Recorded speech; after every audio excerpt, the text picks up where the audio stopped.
said was going to happen, and it kind of happened. So That's dope, man. That's cool. I'm a big league. Big League Chew was fun to chew while you was playing baseball for real. Yo, it was great, but as a Yes, grown it up, was. we got Pull so the much. strings out and throw it at each other. Yeah, Yep. we said we were also one of the things we did a live event at Fenway Park, which was like we were way young and ripe. I'll say, right? Is that the right word? I'll take it. Raw. Yeah, I'll take it. We were too raw at the time, but dude, thanks to the owner of Give Us a Shot Network, Taishan, he made us look like we were freaking WFAN or Fox Sports at that time. So it's some surreal moments in the beginning that kind of I recommend if you could do a live show at a local restaurant, it's a game changer, man. It will definitely. That's the one thing that I would say kind of made us realize, hey, we're pretty good at this and it's fun.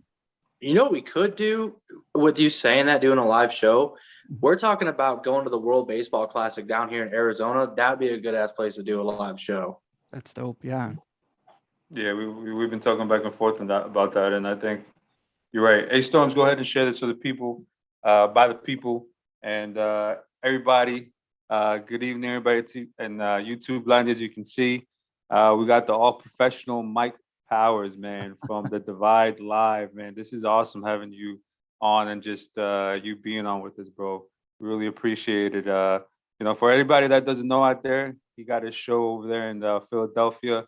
Time slot has now changed, as he told me.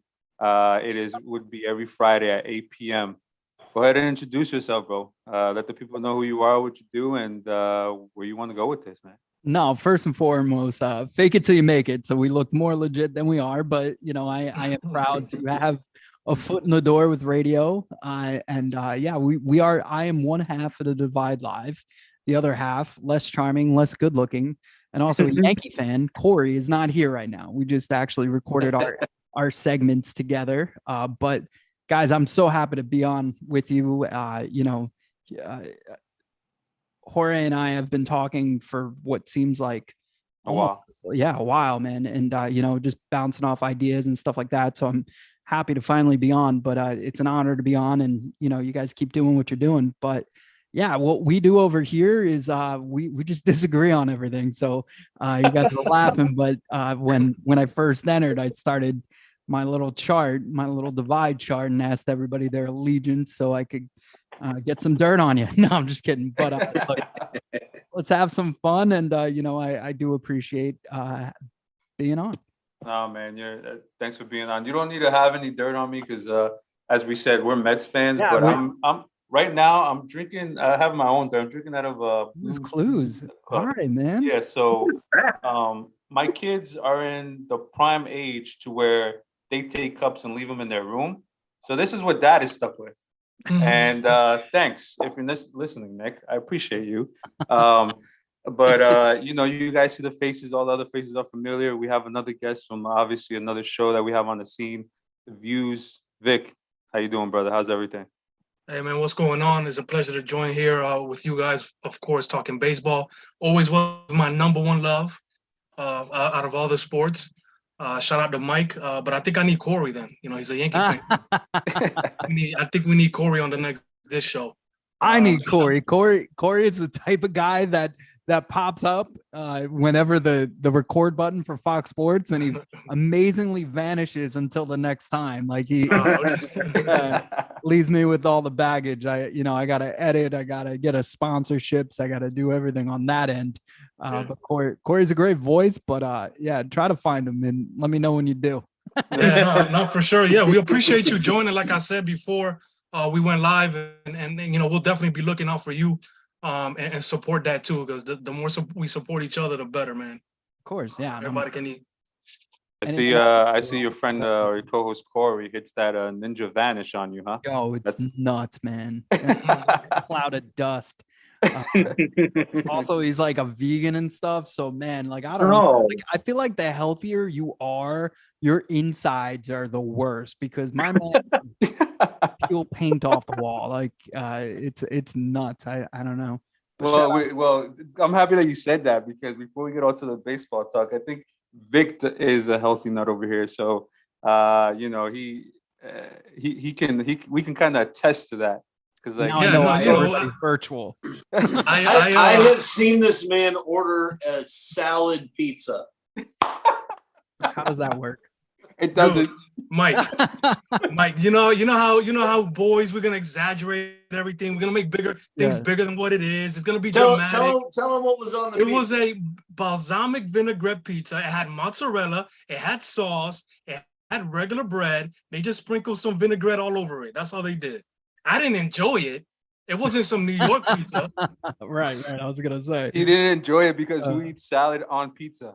I'm originally from Brooklyn. Corey has a going counter of every time I mention it live on the air. So I just want to get it out of the way because it wouldn't be a show if I didn't mention that. But yeah, that sounds like blasphemy to pizza, personally. Hey, so you've been to Crispy Pizza then? Out in Hell, Brooklyn. yeah. Heck yeah. Oh, All right, hey, since pizza came up, I gotta know. Pineapple? no, dear God, man. Like, That's not worse than balsamic vinaigrette. I'm a black olive guy. If I had one topping for the rest of my life, it's just black, something nice, plain, simple black olives. And of course, I had a child that hates black olives, and I have a wife that hates all olives. So it's just like, I ain't getting that. I can get with that. Pepperoni, black olive, and sausage was always my favorite pizza as a kid. Yeah, that's a good one. Yeah. Well, now that we heard Storms, take it away with your introduction. I'm just happy to be here. Thank you, Marshawn Lynch. Let's move on. Category. Bill Belichick over here. Right. Next question. Go ahead, Kyle. What's up, bro? How you doing, man? Hey, what's going on, guys?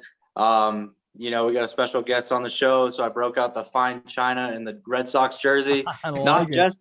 Not just a Red Sox jersey, David Ortiz's final season Red Sox jersey. I thought it was going to be a Bill Buckner jersey, personally. No, thank you. No, thank you. Man, I wasn't even alive when that happened. No, yeah, I was a couple months old, honestly. I tell people it's my first memory, but really my first memory is my grandma screaming and I thought she was going to die. And now I realize it could have just been a regular season game because we were that much of a baseball family nut house, Right. But yeah, I remember thinking she was going to die. So I assume it's that game.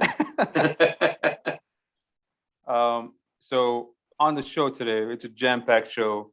And again, thank you for joining us. We're going to go ahead and talk the awards first and foremost.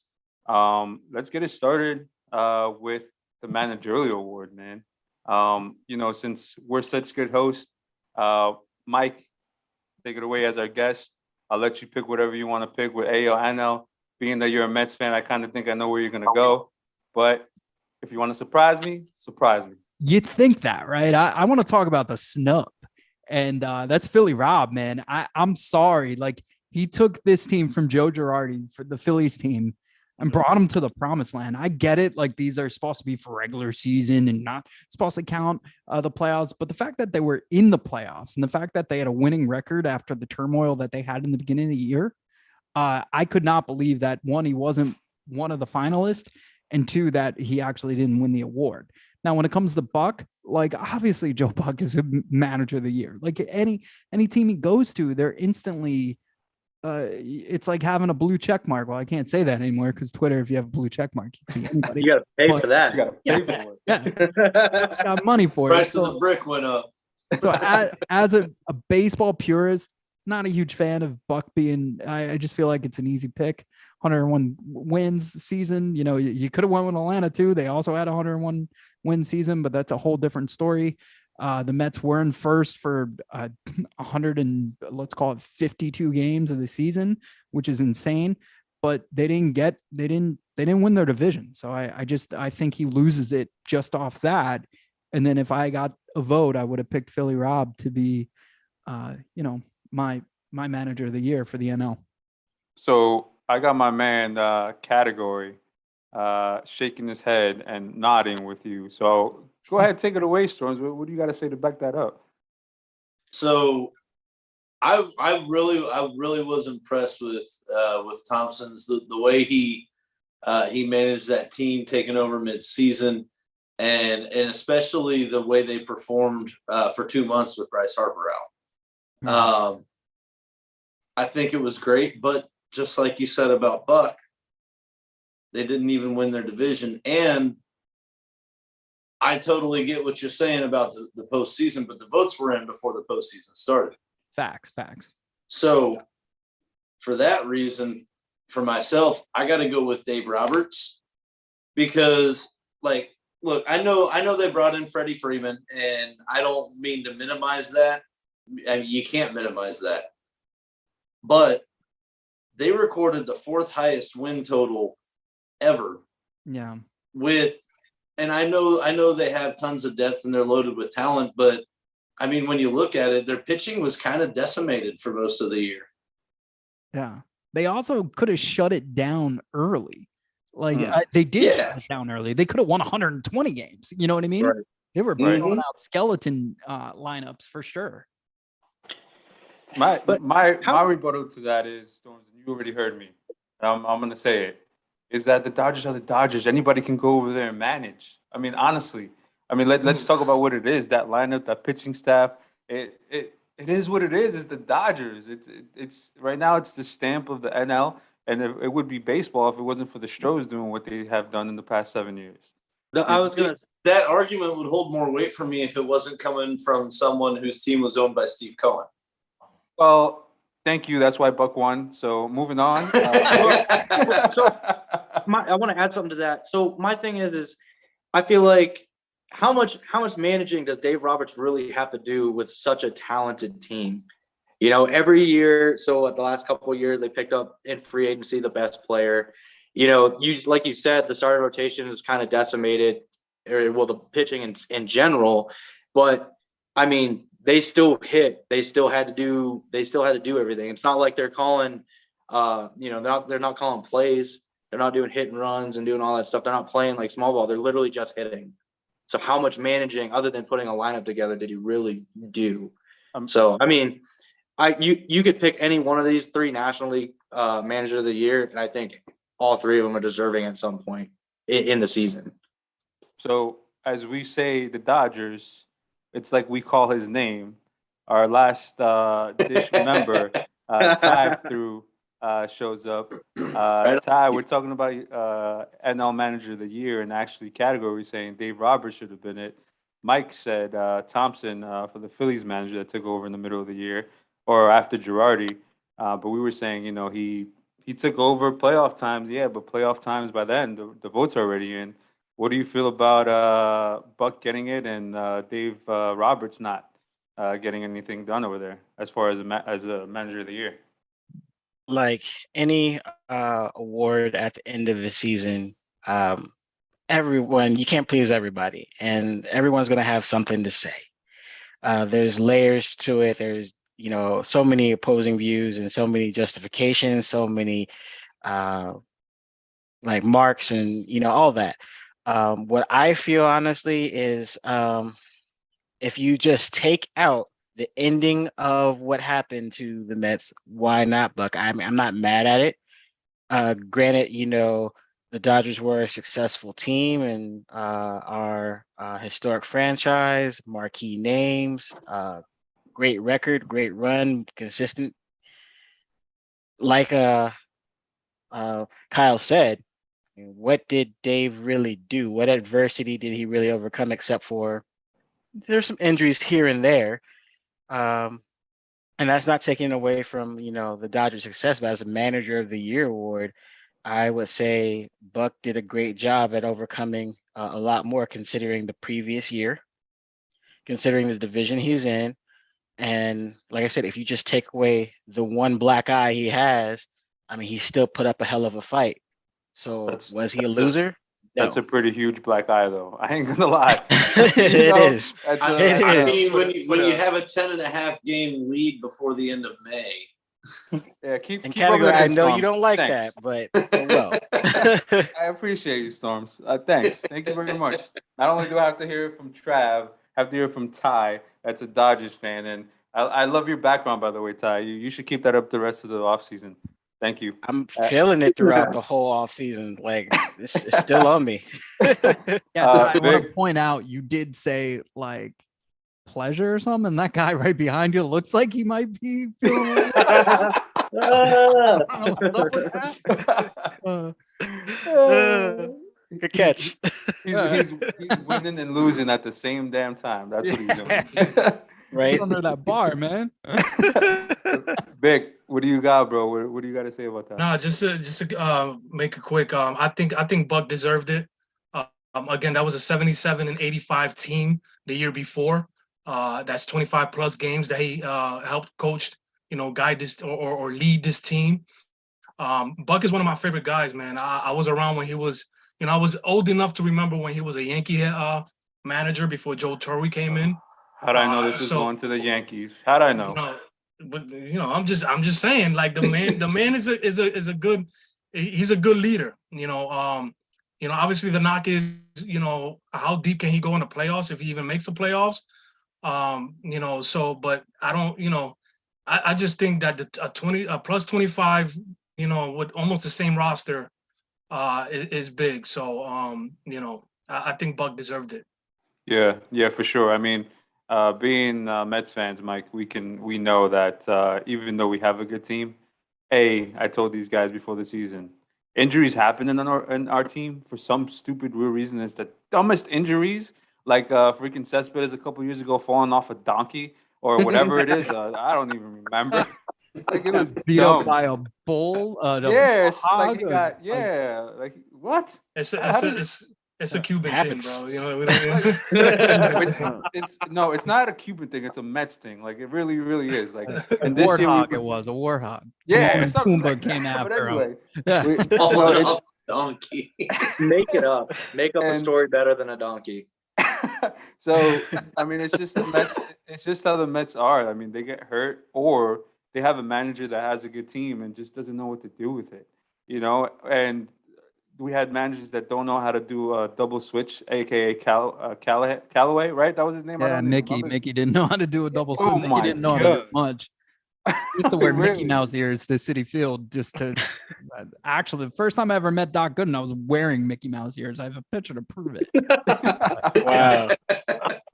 Dude, and that's also the same day. I want to say Stroman or somebody threw like a one hitter or something or two hitter. Oh, nice. Yeah. So you're able to enjoy a good game while wearing Mickey ears. Yeah. Nice. And There you go. Callaway couldn't mess it up because, I mean, an idiot knew to keep him in, So we're going to move on to AO now, Manager of the Year. Hold on. I do want to say I think it's dumb that Bob Melvin got third. Not that I think Bob Melvin's a bad manager, but Thompson should have at least been a finalist. Yeah. I agree with that. I can go with that. What he did was nothing short of amazing. And speaking of that, the AL Manager of the Year, Tito, man, the Guardians. What he did with the youngest roster in baseball, winning the Central, when we all thought that the Central was all about wrapped up by the White Sox before the season even started. And the White Sox, well, they didn't do that. So go ahead, Storms. I'll let you touch on it first, man. What you got to say about Tito, bro? Man, the job he did with that team this year was amazing. To have obviously by now it's old news, but a record 17 major league debuts in one season, and not only that, like they were. You can put them and maybe the Rays in the same category, but nobody else in baseball was successful playing the type of baseball they did. They were 29th in home runs, which to make the playoffs that way is an oxymoron of itself, it seems like anymore. Yeah. They were 17th in total bases, 13th in doubles, but they played a little bit of small ball though. They were third. They swiped the third most steals in baseball, and it's just one thing I've always loved about Francona. Man, he's not afraid to go kind of against the grind. or the grain, and just to get it done the way they did. And I pointed out to Jeremy Knight on the in the group earlier. The Guardians are really lucky, in my opinion, that there was no Rule 5 draft last year, because Oscar Gonzalez did not start the season on the 40-man roster. Mm-hmm. And look what he ended up doing for them this season. Mm-hmm. So Point. Yeah, he was huge for them. yeah. So, but I think this is well deserved. Brandon Hyde did a fantastic job with the Orioles, and he gets a solid second place vote for me. But I think they got it right. Yeah, I think this would be the one that we probably can all agree on as far as what Terry did with the team. What do you got to say on it, Mike? No, I'm happy for him because the way it ended in Boston, right? He was accused of being the reason why the guys were allowed to drink in the clubhouse, stuff like that. So I'm glad for a bounce back. Scotty Gervais, honestly, like I with the Mariners, we actually I think it was like June 19th, our first or second show. We kind of mocked them a little bit and said that they weren't going to go anywhere and they were going to fizz out. They go on a 15-game winning streak. Oh, yeah. Yeah, our first prediction or critique of a major league team on Fox Sports The Gambler, we were totally wrong, to the point where I had to go on the program director's show, Sean Brace. He hosts the Daily Ticket from 3 to 6 on our thing. So our afternoon drive guy, and kind of apologize for our take. But also I did, Houston was going there and it would have been their 16th win in a row. And I told them, hey, it's going to end today. So Houston did go up there and beat the Mariners. It's we've talked about it previously with the Mariners. It's been the last 2 years to where they go on an insane run. Previous year, they almost made the playoffs and were like just short. They wound up losing the last day of the year, right? Right. And they didn't make it in the wild card. And 3 years ago, actually, we were talking, or 2 years ago, no, 3 years ago now, we were talking about the Mariners and how the Mariners have the best bullpen in baseball. And they just completely turned everything around, man. The Mariners now, well, we're going to talk about them soon. J-Rod, with all the faces they have, it's amazing. But Ty, what do you got to say about this award? I definitely have nothing bad to say first about the association, the Baseball Writers Association, for getting this one right. While the top three, depending on the day, you can make a case for all of them. Tito, longest tenure. He's done it before. This is the third time. So obviously, would have been nice to see a new face. Yeah, but I mean, this guy knows how to get the Cleveland, rocking again, and he did, despite personal health issues he had in the past, several times. I mean, he's been through it. But I will say this: no one expected the Guardians to do what they did. Right. And that's why I think he was handsomely rewarded with this award, because I don't know anyone who would have said at the beginning of the year this wasn't the White Sox division to win, and that on paper it was the White Sox and everybody else. So to take that division the way they did with the roster they did, you gotta give your flowers, and he deserves all of them. Brandon, I'm sorry, because you deserve some flowers too, but the voters got it right. You got some first place votes there, and second and third. And even Scott, you got some too. So the veteran wins. Young Guns one more season away, maybe, and all eyes are on you now. But go reign well. Yeah, this is to go to his point. This is 3 awards in the last 10 years for Terry, man. That's an accomplishment within itself, man. And to deal with the team he did it with is crazy. Go ahead, Kyle, since you're our AL guy. Redeem Boston for the mistake he got of not getting one in Boston. So that was redemption too. Right.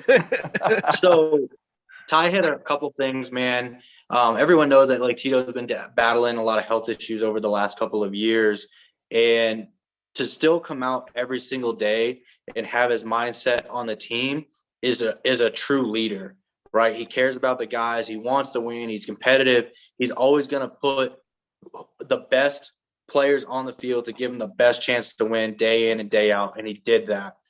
Not only did he do that, he did that with the average age of Cleveland's team at being at 25 and 25.9 years old, right? The next youngest team was Kansas City at 27.1. Now, that being said, they did it with a very young man of Stephen Kwan, who it seemed like he carried that team. Now, we all know J Ram carries that team. He does an amazing job.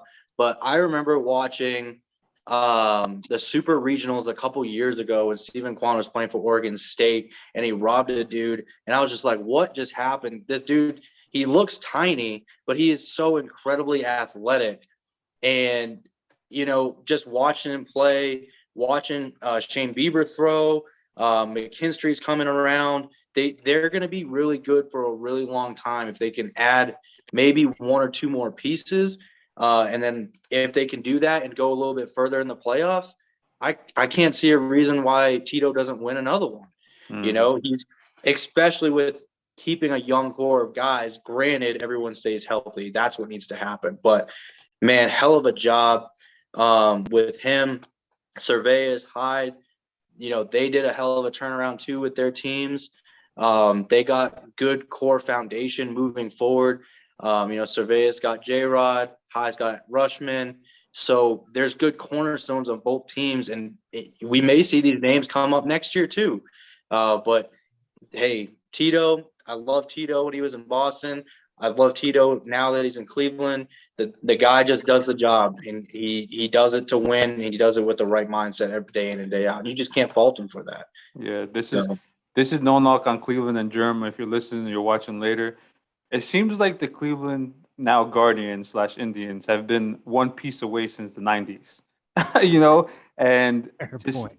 you know, right? And Terry is may be that manager to get him over that hump. I mean, look at what he did in their young, and now not only are they young, but you have postseason experience. Experience is key. We talk about that all the time. You Mhm. cannot, you cannot make up for experience. You see it all the time with the Astros. No, I mean, you see it with the teams that have been in the playoffs. I mean, so let's see what they do this upcoming year. Go ahead, Vic. What do you got to say? What are your words on the Terry? Real quick. I mean, just like two old school managers. You know, I prefer those guys that don't go too much to the analytics. They go with the feel of the game, and that's one thing that Tito is big with. He feels his locker room. I mean, his team. He feels what's going on the field. Good, just a good instinctual manager.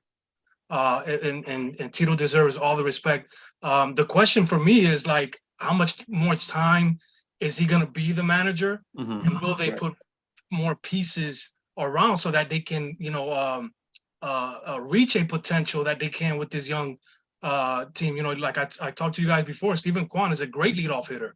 He'll make all 30 teams better. You know what I mean? So, you know, that old school leadoff hitter is important, and you know, it'd be nice to see if Cleveland can continue to compete if they add more pieces to that puzzle. Yeah, Quan is probably the best leadoff hitter in baseball, honestly, and we'll see if he continues that trend, you know, in the upcoming years. So let's move on to let's take it to Rookie of the Year. You know, really in the NL, it was kind of a two player race, both being Braves. I didn't really think anybody else was going to be up there as far as the running goes with Michael Harris and Strider. You know, I think personally, Strider didn't win it because of his mustache. No, I'm just playing.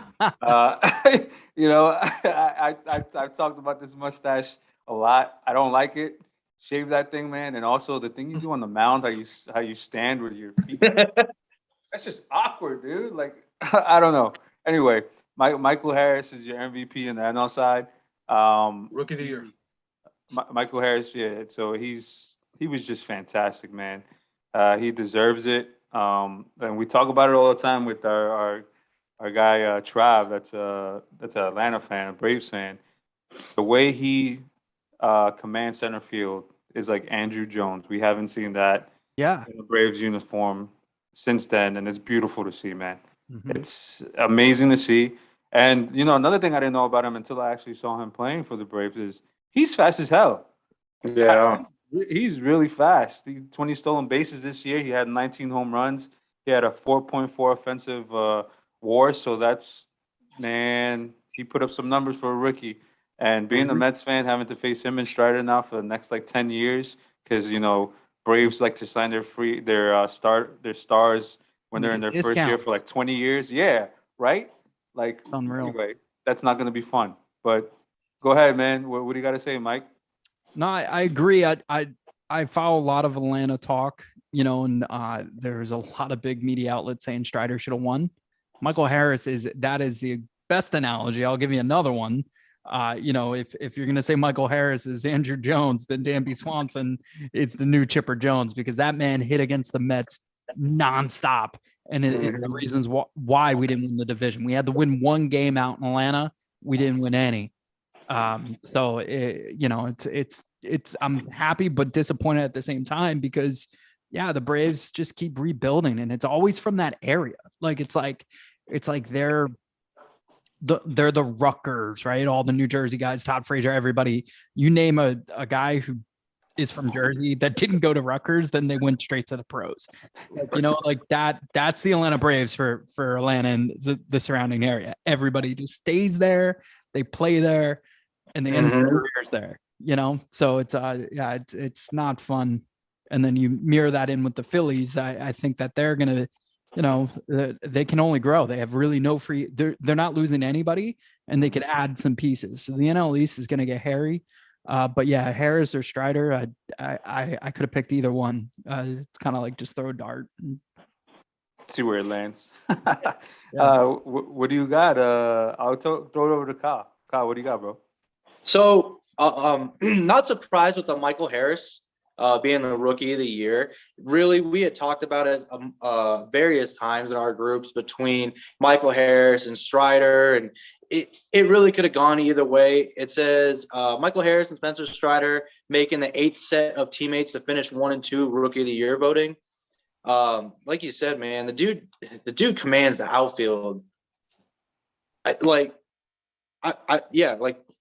Andrew Jones, right? I mean, you get 19 dingers out of him, 20 stolen bases. Like, there's not a lot of guys nowadays that are doing both. You have a few guys that do it. Don't get me wrong. There's still a few that do it, but you either got guys that bang, or you got guys that really don't do much of anything or steal bases, right? I think like the stolen base factor, I think that kind of gets lost in a lot of stats. We've talked about it a couple times. I'm a huge small ball person. I like stolen bases and hit runs and bunts and all that stuff. But for a guy to almost post a 2020 season, a 20 home run, 20 stolen base season in his rookie year, makes me excited to see what he's going to do in the next couple years, right? With this being his rookie year. And now he's only going to get better by being around those guys in the Braves organization, and they're all going to grow together, especially that outfield. That's going to be key for him. But Spencer Strider, shout out to him, man. You pitched a hell of a season. Everything you did was excellent. But hey, if you're going to lose to someone, I'd be okay with losing to someone on my team for an award like this. That's just me. Strider, you did everything well except talk shit about the Mets getting lucky on those hits with that game that you lost against us. Actually, he did do that really well, because he went out and backed it up in his next start. Yeah, I know. I wasn't gonna bring that up. Thanks. He came off like John Rocker-ish to me when he said we got lucky. And, oh, come on, man. John Rocker. That's a name from the past. When we talked about Andrew Jones, Chipper Jones, now you got me thinking 90s Braves. You gotta take the good, the bad, and the ugly. He's gonna start cursing out the New York media and fans as he walks off the mound. I was gonna say, talk about the first person. History books will have him as the first canceled person, right? Yeah. Everybody hated him. Yeah, everybody did. No, everybody was like, yeah, this guy's gotta go. Like, I don't know if he should pitch anymore. Yeah. My question is, who hurt him? Because he was mad. Real. The villain story behind that would be great. Oh, Netflix, yeah. if you're listening, we have the rights to Somebody call E. John Rocker, come on our show. And Somebody get him on the phone. No, we gotta find him. Yeah. I would Oh, love to do just that make a interview. documentary trying to find John Rocker. He's probably in some trailer park. Yeah. In Arkansas Cooking somewhere or meth. something. Is he drinking Bush Ice? What is it? Bush Ice? Is that Natty beer? Ice or something? Natty Ice. There you Natty Ice, go. Yeah. Hey, you know what? He strikes me Drinking as Mad more of a Dog. Steel Reserve guy. Yeah, I can see oh. that. I can see that. Oh, man. That's fantastic. Steroids. It's a hell of a drug. Ty, I'll kick it over to you, bro. Definitely. I want to say I was on wax calling this. This is one of the things I got right by saying Harris will win. I'm happy that he won. He was like Rookie of the Month 4 times, I think. And he deserved it when you think about overall year, overall talent. That's why, I picked him. The only thing I can say against him is like someone check his birth certificate. He don't look like he's 21. He plays. He's been in the league for years. So check that birth certificate. I don't believe it's valid, but I will say this one thing that Baseball Reference pointed out. He's in an elite class amongst rookies. When you factor his WAR and what he's done as far as having 15 home runs, 15 steals, well, more than that for him, of course. There's only 2 names that have done that in their rookie seasons, and one of them is a guy who has redeemed himself in my eyes. He was once one who should not be named, Bryce Harper. The other was Mike Trout. So when you do something your rookie year that's aligns with great names like that, he's gonna wreck shop in this league for a long time, as long as the Braves support him. Kyle mentioned it. This is first time in a while that we've had 1 and 2 players on have on the same team, but the Braves have done this with Craig Kimbrell and Freddie Freeman. So my challenge to the Braves is don't give this guy up. Keep him. And it looks like they will. I would love for him to get the same love that other long-term Braves players have gotten and received from the fan base in the past. So keep him, stand behind him, make him the face of the game, because he has that game. And overall, there's no one else on his level in his division, the conference probably too, that can do what this kid is doing at 21 with his questionable looks that make him look like with his questionable birth certificate. So he's at least 30. I'm on the other side of that fence. Braves, if you want to trade him, go ahead and trade him. Go ahead and trade him to the AL if you want. I'm good with that. I'll be really happy. Vic, what do you got to say, bro? I'm just glad you're not delusional enough to think they trade him in division.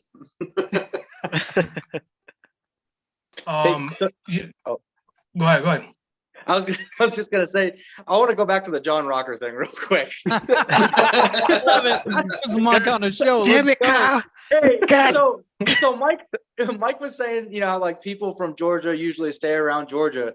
No shit, John Rocker is from Georgia and he was with the Atlanta Braves.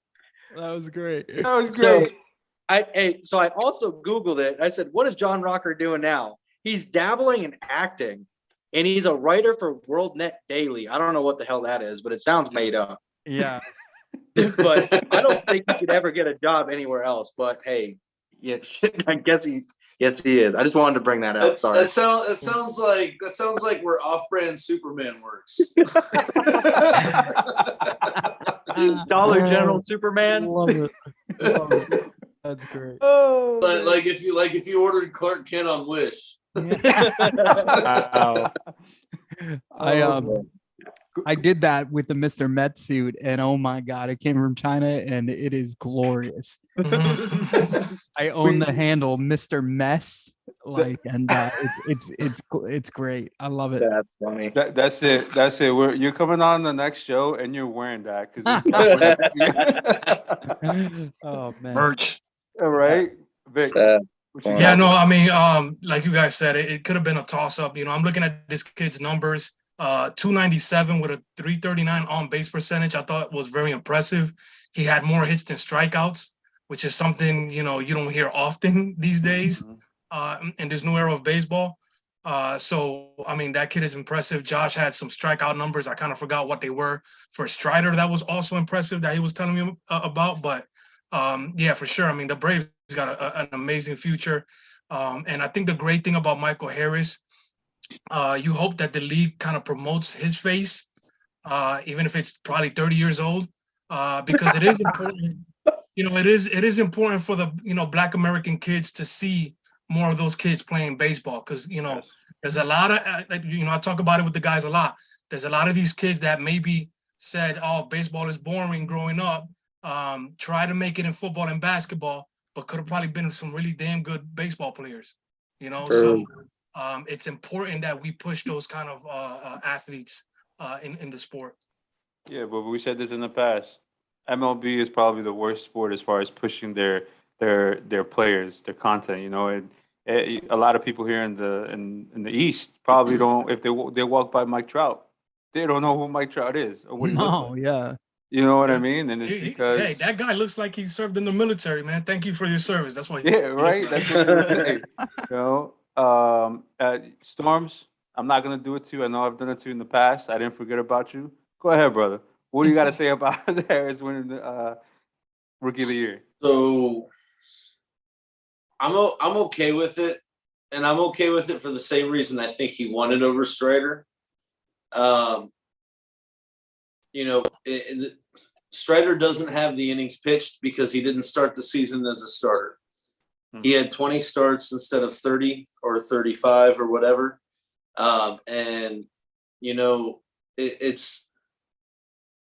It's hard to give an every fifth day player value edge over an everyday player. That being said, Strider is the fastest ever to 200 strikeouts. Beat Randy Johnson's record, did it in 130 innings. He's got a 13.8 Ks per nine, which if he had enough innings to qualify would lead all of the major leagues.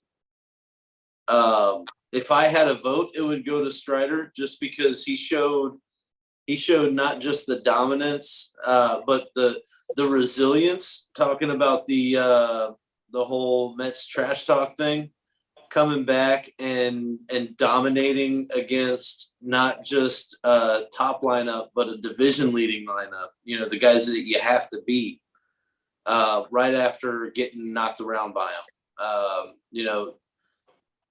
If I had a vote, it would have gone to him, but because of the reasons I stated before that, I'm not mad that Harris won it.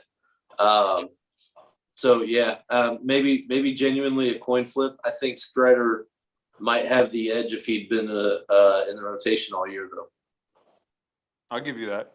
Strider had a hell of a year. No knock on him. Like we said, it can be a coin flip, and just to me, Harris was that guy. Once he went to center field, it was over. It was a wrap. It's like he completed that lineup in that team for what they needed, because they haven't had a center fielder in years. So, I mean, I think that's why, like you said, an everyday player over a pitcher for Rookie of the Year, it's more common, and the more votes go to him. But the unanimous Rookie of the Year over there in the AL, which I put that on wax. I told you guys this was going to happen, and we probably mostly agreed. I don't even remember. J-Rod, man, this guy is something special. Not only winning Rookie of the Year, with home run champ, he's the only player in AL/NL history to hit 25 home runs, along with 25 steals and 800 OPS, along with who? The GOAT, Mike Trout. And Griffey, right? No, You're saying Mike Trout? Yeah, it just says Mike Trout. Mike Trout. They're the only ones. Yep, I those two. see. Just those two. Yeah, so many stats with him compared to Griffey. It's insane. Yeah. And already, like, he's beating milestones. So I just assumed when I say GOAT, I'm from the older generation. I think Griffey. Sorry. No, I mean we I'm do. not mad at you. Well, I'm not mad at it either. My head Grew up goes on to Ken it Griffey too. baseball on the SNES. I loved it. Oh, we talk about it all. Ken the Griffey time. Jr. slugfest on the 64 for me. Oh yeah, Okay. slugfest, baby. We've done this. We could talk all show about video games, baseball video games, man. It's a thing with us. But go ahead, man. Like I said, we like to let our guests go first. What do you got to say? Nah, man, we pegged him.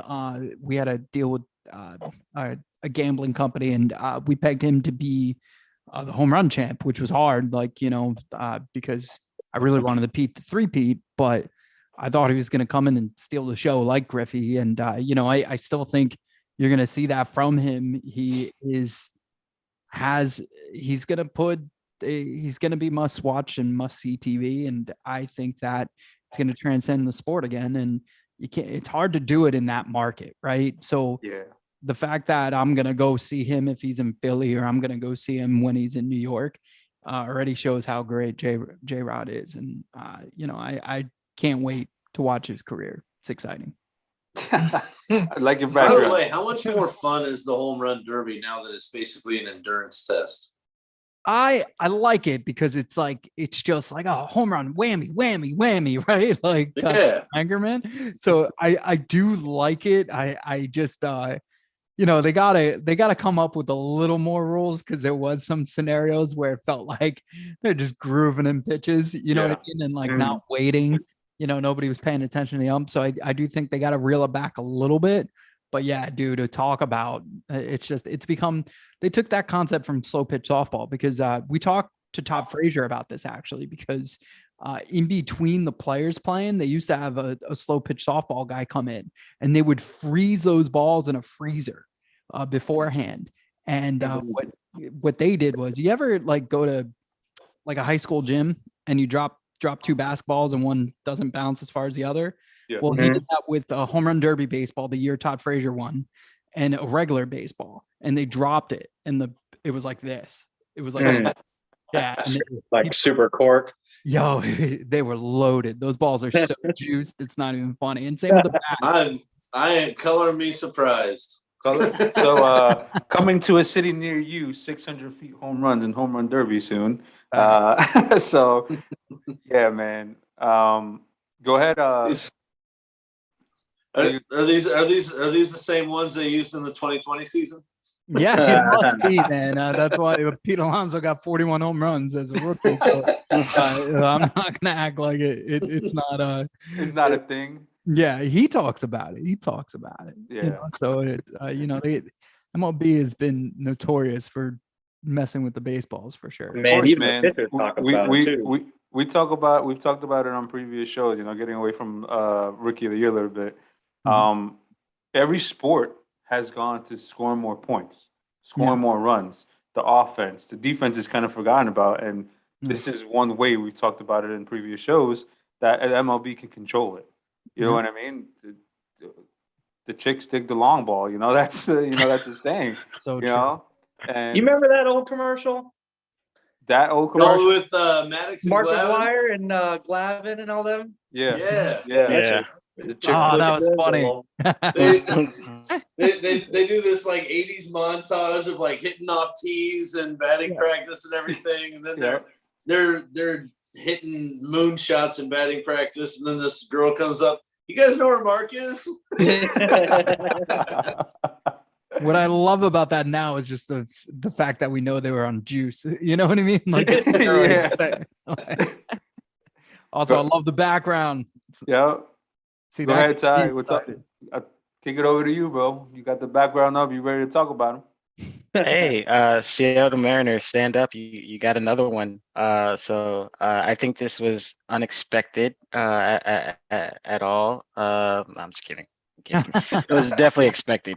Wire to wire, from the beginning of the season, you knew this was his award, to win. And that's no knock to the other great rookies in the AL, but the league is kind of already ready to get behind him, and for him to be the face of the league. I mean, he is the face of the franchise. I mean, he's loved in Seattle right now, but he continues that legacy of great, Dominican players to, and is added to an elite club. When you think of Dominican Rookie of the Year winners, you're talking about Albert Pujols, you're talking about Hanley Ramirez, Rafael Furcal, Raul Mondesi. All those players have had great careers. So he's here. And he's going to be here for a long time. You just hope the kid stays healthy, that Seattle continues to build around him. And he knows he's a star and he's ready for it. He's definitely handling, all of the attention really well. Kind of reminiscent of the kid. And I'm just happy to see this kid continue to blossom. And like I said, just be healthy and, reign well. So Rookie of the Year, Silver Slugger. I can see MVP in his future as well. We talked about this too previously. The Mariners, man, how lucky have they been to have some faces of franchise? Griffey, Felix, the King. Now we got J Rod taking over, and we've talked about their crowd, their fans. They get behind this team and they love their team. They deserve this, man. And I'm pumped for them to see what they do in years to come with the faces they have in their franchise. Vic, what do you got to say, bro? Yeah, no, I mean, looking at his numbers, Michael Harris was 1 home run away from being a 2020 guy. Well, you got Julio, 25 home runs, 28 stolen bases. Actually, no, the other way around. I'm sorry, 28 home runs, 25 stolen bases. Is he a 30-30 guy one day? I mean, he sure looks like he has that potential. So, those are some fun things, some fun statistics that brings excitement to the game. And I think J-Rod, I mean, how his energy is incredible. I was reading his scouting reports before he came in, and they said he was a corner outfielder. But next thing you know, he's playing center field in the majors. So I think that's another fantastic achievement that he did. So I mean, there's just so many things that he was able to do the last couple years to get him to this award right now. And I think it's fantastic. I'm looking forward to seeing him in when he comes to the Bronx as well. Because watching kids like that it's just fun for me. He's talking about playing against the Yankees, not on the I thought he was Yankees. gonna buy him. Can't afford him. Spoken like a true Like Yankee McVay. fan. Right. He's I think they gave him like a 12-year contract, so he ain't going nowhere. He's definitely a Mariner for life for for right now. At least. I'd have voted for him for this award for that contract alone. Yeah. Yes. Go ahead, Storms. Take it away, bro. Man, you guys hit on a whole lot of stuff. Another thing, I don't know what the group is that have not only hit 25 home runs and 25 stolen bases, but in their rookie year. But that's got to be a really small number. It's only Trout. Only Trout. Okay. Only Trout. Okay. I did notice he had exactly 25 doubles. I'm sure Trout did that too. But I'm not sure about that. I got to look that up, and I'll get back to you. But like you guys said, man, just from day one, there was absolutely no doubt. This guy came in with the same kind of hype Jason Hayward and Bryce Harper did and delivered from day one. So well deserved. And I think definitely worth mentioning that almost any other year, Adley Rutschman probably would have won for not only his individual performance, but the way the whole team's season kind of turned around once he showed up. But yeah, definitely well deserved for J-Rod. Real quick, I don't know if I like lead off J-Rod. I hope that one day he's going to be batting at least third for them, and maybe get a leadoff hitter in front of him, because I think he's going to be a big run producer if they do that. But because I know he batted leadoff. Correct me if I'm wrong. He batted leadoff for quite a bit of the season. Most of the year, yeah, most of the year. I see him more. That's another big accomplishment to be a leadoff hitter as a rookie. You know what I mean? Yes, and Storms, to go back to you, in his rookie year, Trout hit 6 RBIs. But his rookie year, meaning 2011, 2012, he hit 27. So yes, he hit over. You mean doubles? Yeah, sorry, doubles. My bad. That's what I meant. I was like, that sounds super low, bro. So go ahead, Kyle. What you got to say about this award, and we'll move on to the next one. So I think at the beginning of the year, we pretty much all agreed, like, hey, J-Rod was going to be the next best rookie. I think we all agreed on that at the beginning of the year. He was limited to, so I'm reading the article from MLB. It said he was limited to 132 total games this year, and he was sidelined to a right wrist injury and a lower back injury.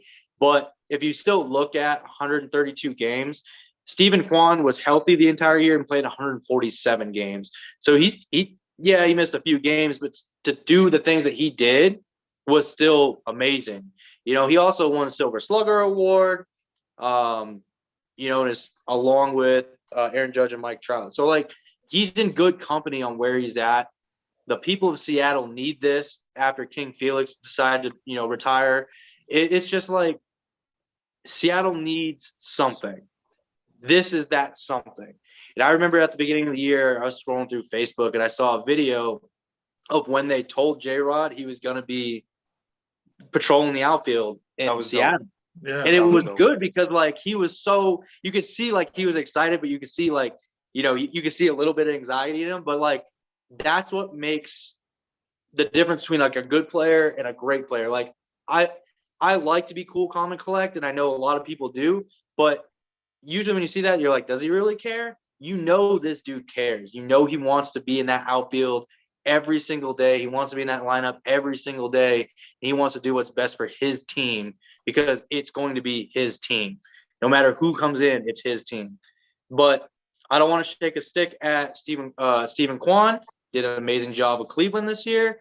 And Adley Rushman. We talked about him, what he did with that pitching staff and to really catapult them through the year was absolutely amazing. So no knock on those two guys as finalists, but we called J-Rod at the beginning of the year. We agreed on it, and sure as shit, here we are. He was awesome, man. Real quick, we didn't forget about Ichiro, right? He was a little face of Seattle for a while too. Yeah, you're right. Of course. True. Very true, of course. But yeah, no, those videos of the rookies being told when they're gonna be brought up to the majors, they need to do a lot more of those. Oh Yeah. yeah. When the first thing that the coach told him when he gave him his hand, he hugged him, and J-Rod was like, "That's awesome." The coach was like, "Do your thing." That's what he told him. He said, "Do your thing. Don't change, and do exactly what you're doing. Don't change for nobody." And this is what J-Rod did this year, and he's the rookie of the year for a reason. So now let's go over to the pitching side of it. Let's go to Cy Young. I'll start it off with actually the American League with Justin Verlander. Father time. I don't know what he took before the season, what he drank, what he ate. Stem cells. This guy just like, man, what'd you say? I said stem cells. Stem cells. I was gonna say Kate Upton. Oh yeah. Well, That too. that's a good. That would motivate me to retire, though. That is one hell of a motivator. Yeah. Hey man, the man likes his milk. Man, Justin Verlander. PG guys, PG. He's the 11th pitcher to win 3 Cy Young awards, and I posted this on the dish. And Mike, I'm gonna throw it over to you. I don't know if you've seen it or not. Could Do he win a you fourth? think? No. Huh? No, I saw it. The kid went fourth. Yeah. Do you think he will join that elusive club, that rare air, to where he gets that fourth? No. And here's why. I think pitching is way too extreme, and for him to double, he would have to get it next year. In my eyes, like he's definitely gonna revert back a little bit. Saw towards the end, people started to get him, and he had against the only time he pitched well in the playoffs, I would say, was against the Yankees. So you saw him kind of start to get gassed a little bit. Also, if you remember 2015, the Mets were kind of hung over making it this far. So 2016, the Mets didn't start that well. Granted, we ended up in a wild card spot, but you're going to have that hangover from playing through November. Like he's going to turn around and he's going to wake up tomorrow and it's going to be spring training, So, and when you're that old, I mean, the man looks like an electrician. Like if he was to come to my house and work, like, but with that said too, like that's the beauty of baseball. You could have guys like Vogelback, and then you could have a guy that looks like I don't know. He's definitely a general contractor at best if he's not a baseball player. I'm not married to Kate Upton. I'm sorry. Mike's like, are you here to hook up my black box? Yeah, exactly. So look, kudos to him. It's a great success story. His rehab happened at the best time possible during COVID. Yeah. So we got the biggest motivator is Kate Upton in his house, being his big cheerleader. I mean, the guy's winning, just winning. So in life, man. Yeah. Like I would argue DeGrom could get to that fourth spot before Verlander. Let's see him pitch more than a month, please. I agree. And in the Mets uniform, that would be fantastic. But we'll or in a he uniform. He says now that he's probably leaving. Yeah, right. Oh man, go ahead, Storms. I'll throw it over to you, Verlander. Man, you said it, Father Time, man. I just watching this guy is amazing. And no, I don't think he's going to get his fourth. I do think he's going to be a finalist again, maybe once, maybe even twice. Yeah. But I think this is the beginning of us seeing him kind of being what Kershaw is now, where it's like if he's going to play a whole season, then he's going to be pretty good. But if you're going to make a deep run in the playoffs, it's like, how much can you trust him at that point? Just because of their Uh-oh, you mentioned the name, and I know Ty wants to say something because you said Kershaw. Storms knew what he's doing. Storms knew what he was doing. He knows what he's doing. I did. We've talked about this for a few years now. Like, you know, I give him his props for 2020, but it's not I'm not trying to diminish the championship itself, but it's not the same as far as Kershaw and his arm health goes. But you know, definitely, obviously one of the best pitchers of our generation. I think it's just a privilege to be able to watch him every time he goes out there, and it's something that you appreciate because, you know, with the way this game goes, you never know when it's going to be the last one. Yep. And with that, man, we've seen, you know, it's kind of weird seeing now the manager of the year, right? You got Buck with Terry, old school managers, and you have these two arms that won AL and NL Cy Youngs, old school kind of style pitchers, right? You know, like rubber arms, can go a lot of innings, a lot of pitches, and just it's crazy. But you don't see this a lot. And these two to won it, you know. Go ahead, Ty. What's your rebuttal with Kershaw? Because I know you're going to mention him first. There you go. I knew it. I knew it was coming. I was ready. I had this up before Storms even started. I was ready. Now I couldn't get the best picture, so you may not see the whole thing, but forgive me. He looks sad.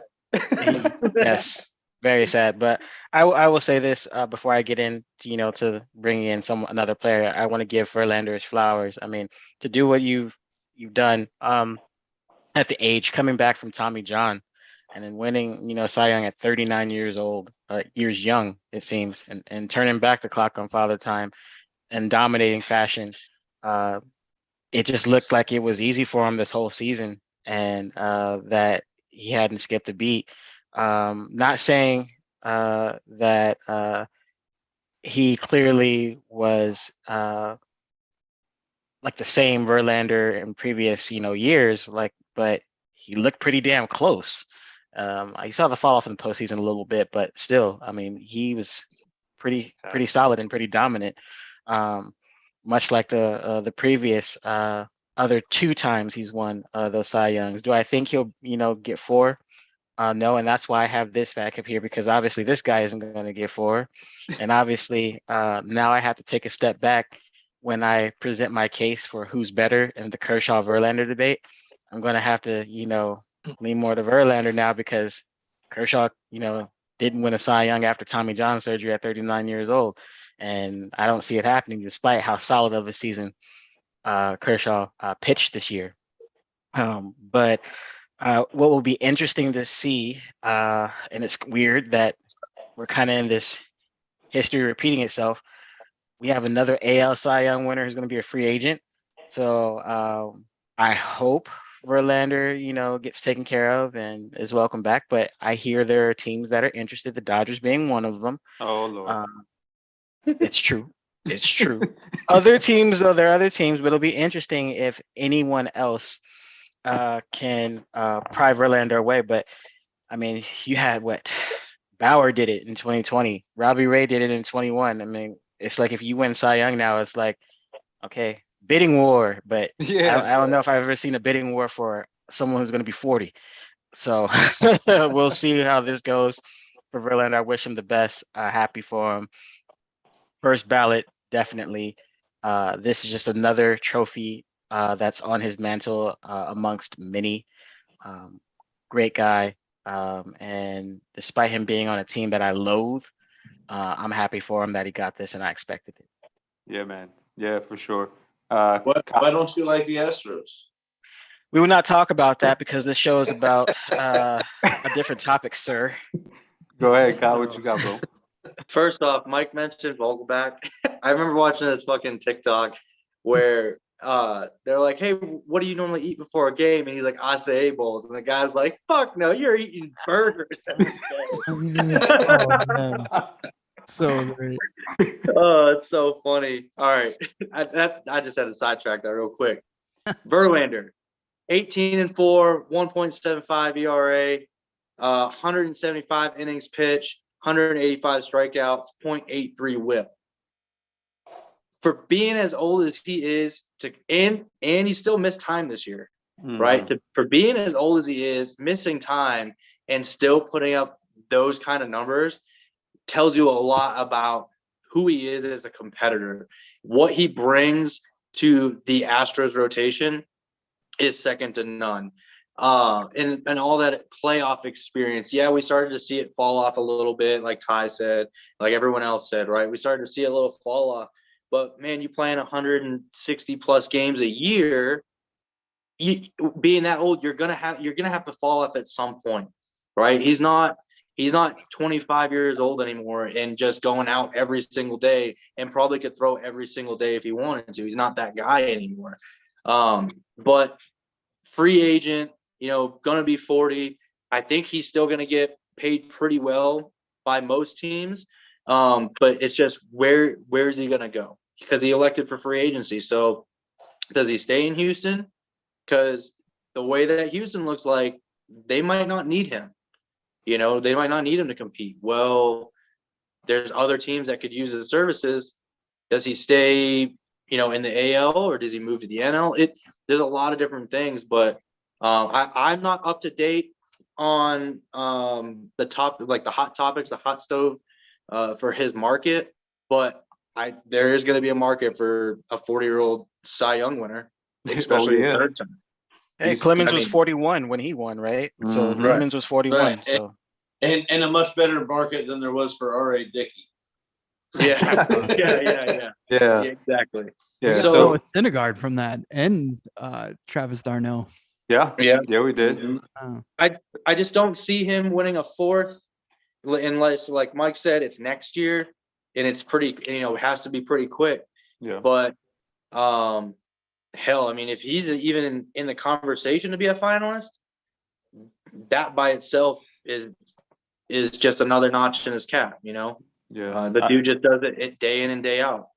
Well, it's like, even if he does win it next year, that already makes him the second oldest player ever to win one. And it's just, man, it always feels like stupid. Feels like it's stupid to bet against Verlander, but it's just like at some point it's got to give. Yeah. Right. I got to agree with you guys because he has competition in his own rotation. Faber, what the amazing streak you did with the I'm going blank. He had, I think, Consecutive Quality starts. quality starts. There you go. He had 27. What? That's crazy. And then he has Christian Javier, which pitched lights out for the Astros in the postseason. So he has competition in his own rotation if he winds up staying with the Stros. But yeah, Vic, what you got to say about Verlander real quick? 1.75 ERA, 0.83 WHIP, like Kyle said. I mean, that speaks for itself. In terms of his market, the Yankees are obviously going to be in it. The Dodgers as well. So, the Yankees regretted not signing him 2 years ago. So let's see what they do now. I don't know if I want to deal with that situation, considering that the Yankees are never healthy at the end of the season. But we'll see. I mean, hey, it might be another good year for him, and might get his fourth next year too, whichever team he's with. Yeah. You never know. Maybe he turns it back again. Who knows? Has a better year, would be fantastic. Let's move on to NL rookie of the year, Cy Young. Alcantara, man. We kind of all leaned this way just because of what he did with his innings pitched and complete games. Stupid. 228 and 2/3 innings pitched and 6 complete games. That's more than your favorite baseball team, by the way, by one pitcher. Yeah. So That's nuts. Like you don't see that in baseball now, and for him to throw 6, Mike, what you got? It was never a doubt, right? The only time I had a problem with Sandy and what Miami was doing is when they announced he would not be pitching against the Braves in that final series. They shut him down for the season. So that's the only time I was upset with anything. Sandy had an amazing year. What I can't get over is the fact that he is the first Marlins pitcher to ever win a Cy Young. Right. I was gonna bring that up. Yeah, Josh Beckett, Dontrell Willis, although sadly Fernandez died early, he was still there 3 solid years, dude. Like this guy was throwing smoke, so there's pitchers. The Marlins are known for pitching in their short stint of a franchise. But I mean, for this to be their first, that was more mind blowing than what Sandy did all year. And Sandy was unreal. Yeah. Can't wait for him to be a Met. Yeah. No, there's been a lot of teams inquiring for his services. Yeah. There's been a lot of offers. There's And been a lot of teams being told no too. Yeah. They're like, no, thanks. Well, if Jeter was still with Miami, he'd probably be a Yankee yesterday. Yeah. But hey, I wanted, we wanted to inquire about the availability of Sandy Alcantara. Yeah, Pablo Lopez is available. Yeah. I love it. Oh man. So go ahead, Vic. What you got, bro? What do you think about? No, I mean, fantastic pitcher. I mean, that dude's got like 5 pitches. Considering that he throws 100 miles an hour too, he's got a deep arsenal. So, fantastic player, man. I got nothing else to say on that, just besides the fact that he'd be nice in some pinstripes. It'd be nice in some pinstripes. I was gonna say yeah, and then I'm like, no. So I got a package. It's kind of weird, Mike. I pictured kind of Noah Syndergaard being what Alcantara is, meaning he throws hard, throws some pitches, has some filthy stuff, but that never came out to be, obviously because Noah's on this 3rd team now. But this is what I thought Noah was gonna be. Not so much a Cy Young, but the pitching type. And Noah always had issues striking people out, even though he was a hard, thrower. Yeah. Like that was his problem. That is his problem. Yeah, and I still don't understand it. Yeah, I think if he dumbed it down a little bit, especially when he still had his, velocity, Noah could have gotten more outs, for sure, and got himself out of situations. But also, like Terry Collins was always arguing that he should be a closer. I don't know if you remember that. And I hate to say it now that his velocity's down and everything, he could have been what Edwin Diaz is now on our 2015 team, so I don't know, but also he's the only guy who in a Met uniform in the last couple decades to win a World Series game. So what do we know?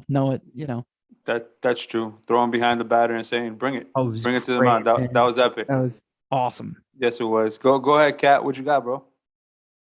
So it wasn't just the major league leading innings total. It wasn't just the 6 complete games, but this guy went 8 innings 14 times.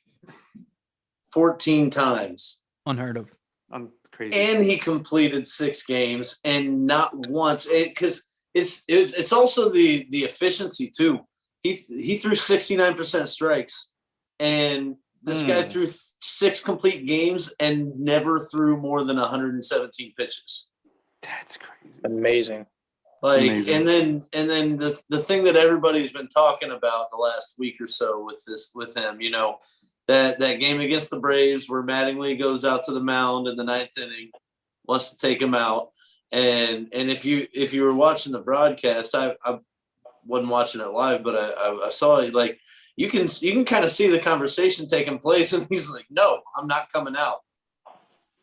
And 2 pitches later, he gets a game-ending double play. Like this is the stuff legends are made of. And what's crazy, the craziest thing about this to me, like, people talk about his slider, and it's fantastic, but he also has a curveball that he only threw 11 times. Why? Because he said himself it's not a very good pitch. Well, he's only 27 years old. Like imagine what this guy will be if he can turn that curveball into also a plus pitch, or even a strikeout pitch. Like you get to the unhittable level. Yeah, like if he can do that, like then are we approaching like Maddox territory, or like You just hope for another 10 years of this, man, at the least. Yeah, and I mean that's gonna obviously a lot of speculation, but Right. that's what we're here for, right? Yeah. After what you just rattled off, I'm like, man, this guy's gonna need Tommy John tomorrow. I'm actually worried. Yeah.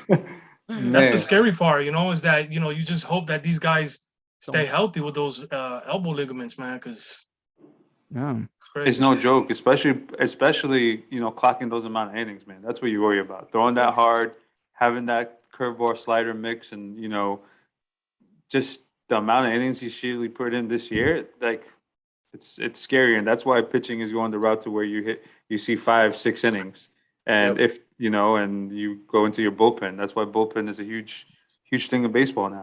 If you guys haven't been watching, but go ahead, Ty, what you got, bro? Well, hard to follow Storms because he took most of my juice, but I'm just gonna say I'm not gonna bring up the curveball because of course he doesn't throw it a lot. That sinker is vicious. It's nasty. So just shout out to Sandy though for what he did this season. It's remarkable. When you think you have you have 2 unanimous Cy Young winners on different ends of the spectrum. One asserted himself amongst the young guns of the NL, and one is the wily vet who said, "Hey, I'm still here." One thing that's impressive when you look at how the voting results tally, like there's no one I think over at or above 30 until you get to Yu Darvish. Most of these guys that were getting votes 29 and under. So to assert yourself as elite amongst the Max Frieds, the Julio Reyes's, definitely a lot of key names that are going to be here, and some that are establishing themselves, like Zach Gallen in Arizona. So one thing that's also impressive, it seems like the NL East is in good hands with pitchers. A lot of guys on the NL East got votes, which no one cares about, but that's just something I'll let you guys have. I'll let you guys have that. Discuss that trade that you posted earlier. Was it Jorge or Josh? Zach Gallen and Sandy Alcantara being on that trade? Yeah, the Marcelo Ozuna trade with St. Louis. Yeah. And then Miami flipped Zach Gallen for Jazz Chisholm. So okay. So they flipped that into a good return then. Yeah, so there was home runs all the way around from Miami there, and the last sentence is in that trade, because it was I think it was Cardinals Twitter that posted that, is like "Let's go Cards" or Cardinals or something like that, and I put it on the top and I said, "Yeah, let's go Cardinals," with the rolling eyes, because they thought they won that trade, and well, no, they really didn't. Hey, the Cardinals had their chance, they blew it. If you look at Sandy now, so I'll say that, but congratulations again to him. And just hope he sustains himself. You're using your arm a lot. Take care of your body. You're 27, but you keep putting those tread on your tires there. 29 will look totally different for you. And then, like I said, there are a lot of up and coming pitchers in the NL who want your spot. So I hope he keeps that fire. And last thing I'll say about Sandy that most people don't know, he has a heart of gold. When it comes to what he's done for his country and making sure they have equipment, he's the kind of guy who not only will put his wallet where his mouth is, but he'll buy equipment and deliver it to the kids straight himself. So heart of gold, great guy, and I wish him the best. Clemente type person, man. That's what the baseball needs. Baseball needs those type of people, man. Kyle, what you got? Everyone's covered a lot of things, man. Sandy had an 8.0 WAR. The next best was Nola at 6.0. And what he just what he's done all year, man. I mean, you guys have already talked about it. It's just been just innings. He's just pounding it every day he goes out. So I'm reading on ESPN, he had 16 starts of more than 7 innings when you add in his 2 7 and 2/3 inning outings. Fried and Urias combined for just 2 outings of more than 7 innings. Just to kind of give you guys a little insight there. He had a 2.28 ERA, ranked second in the NL behind Urias at 2.16, and he held batters to a 212 average. When you're out there pumping gas, and not just pumping gas, but throwing absolute nasty filth and holding players to under, the low 200s, you're giving your team a chance every single day, right? Every time that you go out on that mound. And there was a couple times this year when we talk about sports betting, when I see, Marlins are playing, Sandy Alcantara's pitching, throw a little bit of money over there because you at least have a chance, right? You can put in, he's going to get 7 strikeouts and you're going to win some money. You can put in, he's going to go over 7 innings. You're going to get some money there. So just what he's done, man. And then, like you said, Heart of Gold, Ty mentioned it. I could see a Clemente Award coming in. I would like to talk about the Clemente Award later, but I just want to talk about Sandy. Man was on fire this year, and he's still young. So let's now pivot over to the award that we all wanted to see. Real quick before we move. Go ahead. It's worth noting that this is the first time that both Cy Young awards have been unanimous since Denny McLain and Bob Gibson won the Cy Young and the MVP in both leagues in 1968. Dang. Long time. Almost 60 years there. So let's move over to the NL side because we're going to have a little so Mike, we have a little let's say a little stuff on the show that we call Get It Off Your Chest, to where we invite somebody, whoever it is, whether it could be you today, but I think it's going to be Vic.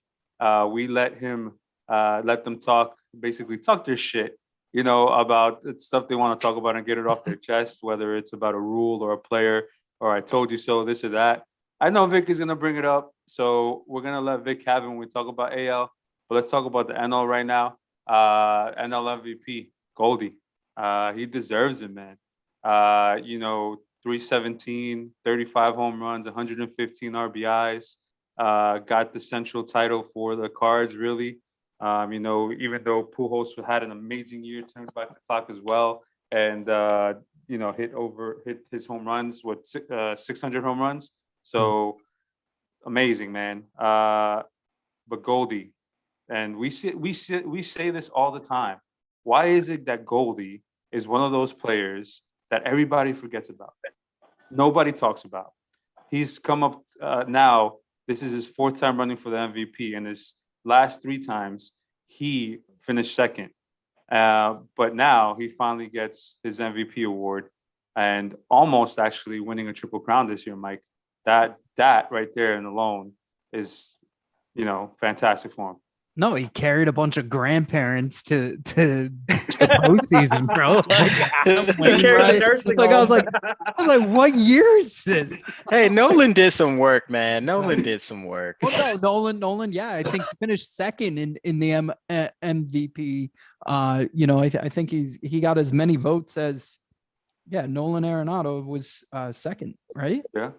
It was either him or Machado, one of them. I think, right? Easily. I mean, and look, Manny's Manny, but Goldie definitely deserved this. I mean, it was no question. I think the race was over July.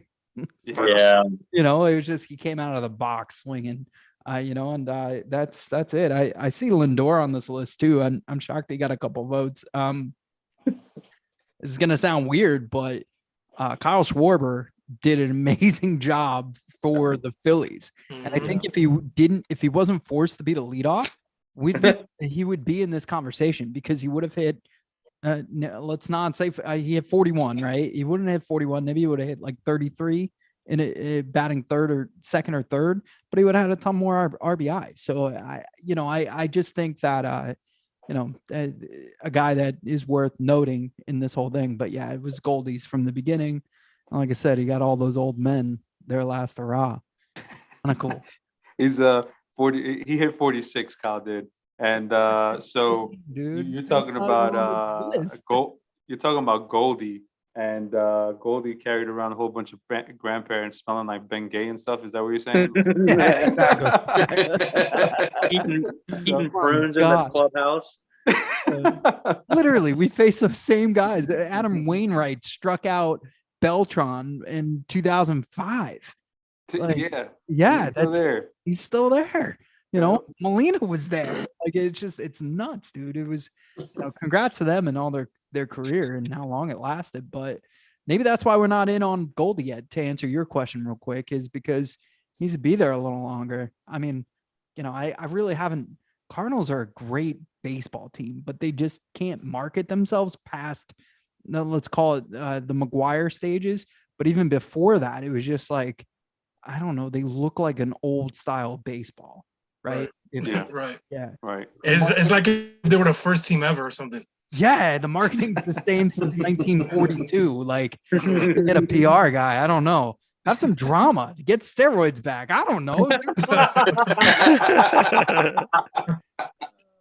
Now it's not safe in baseball. It's save the franchise. Yeah, I mean, Cardinals just everybody else can't have it. Like have the mascot a little juiced up. Nuts. Trav, I see you asking where's Walker Bueller, Ty. That's where Trav is asking in the comments. Go ahead, Storms, kick it off, man. What we got? Can you hear me? Nope. Did he freeze? I think he froze. No, All right. Oh no, he's okay. Can you hear me now? Yeah, I think my thing cut out. All right, go ahead, Storms. What you got? Sorry about that. For we're on Goldie. NL MVP. Yeah. Goldie. Yeah, man, he's been pardon the pun, kind of the gold standard for a while. I know he didn't get it, but to be that close to a triple crown is definitely nothing to sneeze at. I do want to congratulate Arenado for being a finalist again, because there were a lot of people who didn't think that he could be the same kind of player outside of Colorado. Mm-hmm. And to go on the kind of run that he kind of went on towards the end of the season to get his name in there was impressive as well. But yeah, man, Goldie's a class act. It like you said, he's always been kind of underrated, and it's good to see him get the recognition that he deserves, because he could have been here 2 or 3 times already. Yeah, easily. Yep. Go ahead, Vic. What you got? Yeah, I mean, one of the best first basemen for the last decade, and Paul Goldschmidt. I mean, it's good that he was able to leave from Arizona, where there's not, much going on there.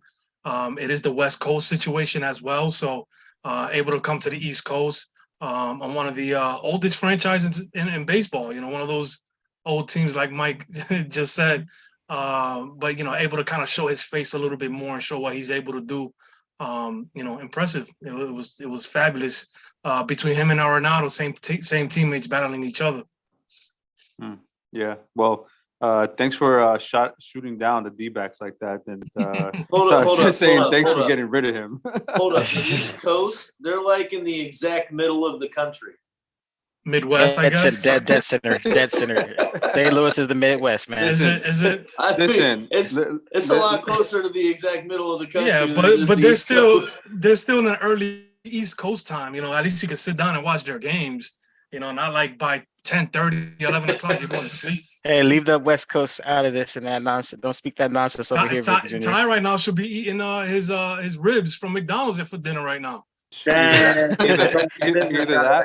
that or his breakfast. Look, the Dang. disrespect you have to candy bars and chocolate though, Vic Jr. Like that's another topic. You know, there. If you saw the views Yo. draft, the chocolate bar draft, it was We had, hey, nonsense. Mike, real quick, we had a chocolate bar draft on our view show, our football show. And I was a chocolate payday guy. All right. So if you haven't tried it, check it out. Oh, here he goes. Here he Hey, goes. hey, I'm here It's a for it. great chocolate bar. I'm with you on Not that. above Vic, and on Snickers. one thing Chest we can moment agree on, because Vic. I don't want to hear anything else out of you. Oh, that's nasty. It's chocolate dip though. Yeah, I was a huge Crunch Bar fan. Like, Yeah. and I like grew up. I like the Good Bar. Is it the one with the peanuts? I like The that. Mr. Good Well, Bar. Yeah. We had 12 picks and the Crunch Bar did not get drafted. Nope. Ah, dude, how back in the day it had Shaq on it. You could get the big one, and like Yeah. They had like great Shaq. commercials. Never Great worked. commercials. Man. Yeah. Also, it didn't crunch like it did in the commercials. So That's Yeah, true. right. surprised they were never sued. Very That and awesome. Slim Jims, what a ripoff. False advertisement. And I never had the urge to say, "Oh yeah," after biting into it either. No, No. a couple times now that I'm older when I had one and I lost like had a toothache or something. Go ahead, Kyle. What you got to close us out on the end now, man? So shout out to Goldie, man. In his 12 years, he finally gets one, right? Man, that dude, I think the reason why he's so sought after was, he spent a lot of time in Arizona and you're like, Arizona.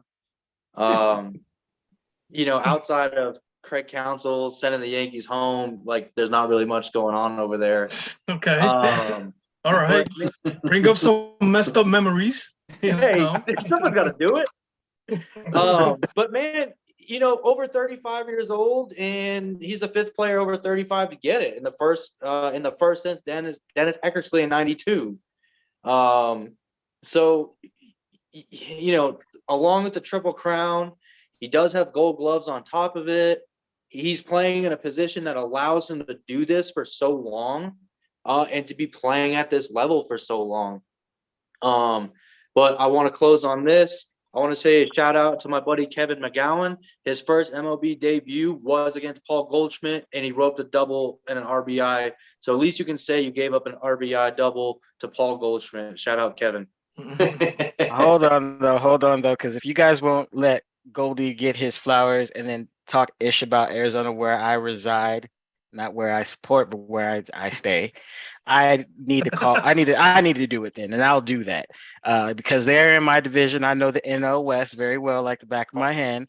I will say this: this is definitely restitution and reparations for Paul Goldschmidt's performance in purgatory.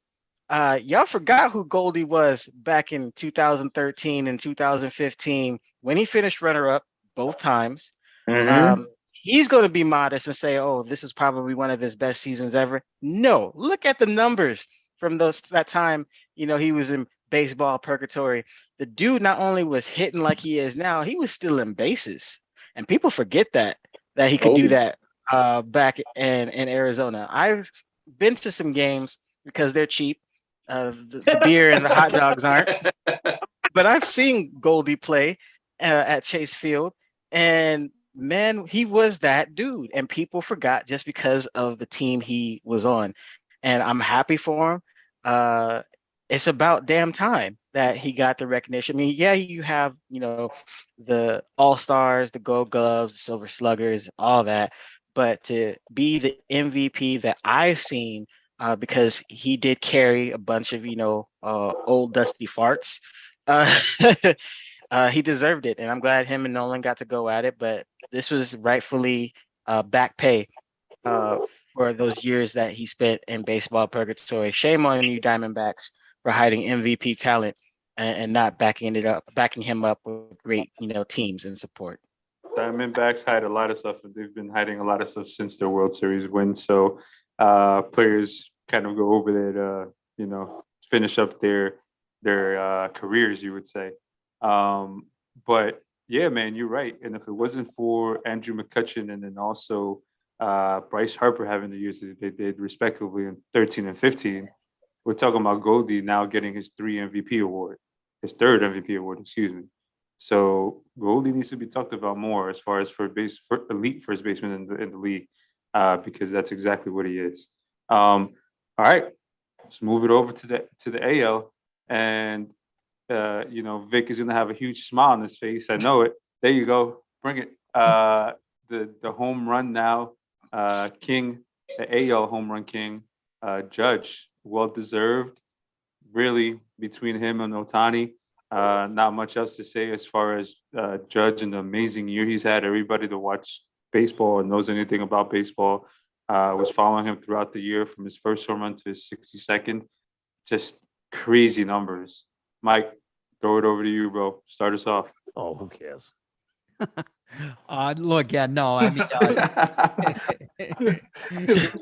it was a little low, but we caught it. It was a little low. Yeah. It's an old clip. It's actually Oh, who cares?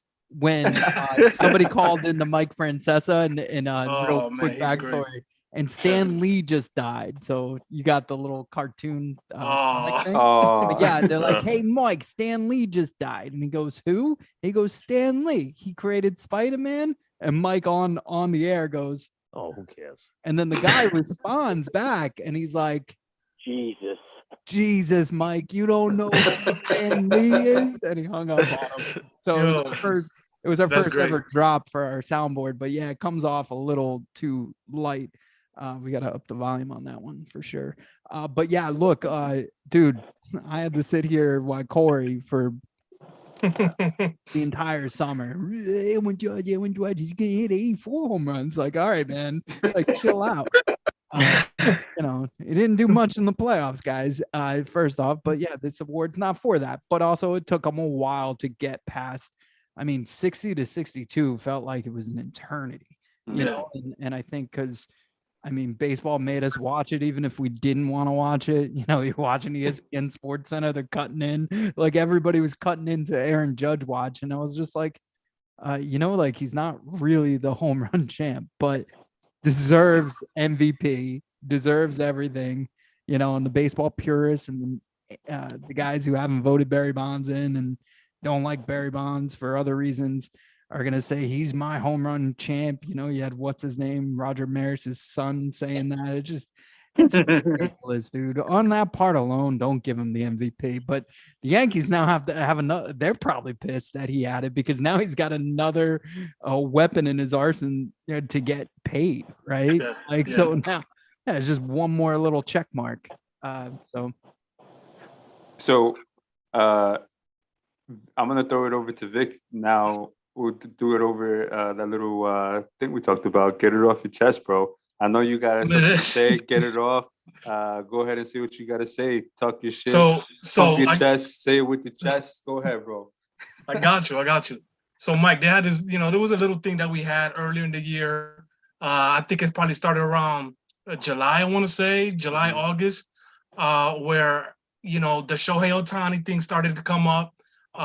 Whether it, what the votes would be like, and I said it's not going to even be close. So that's what he's referring to.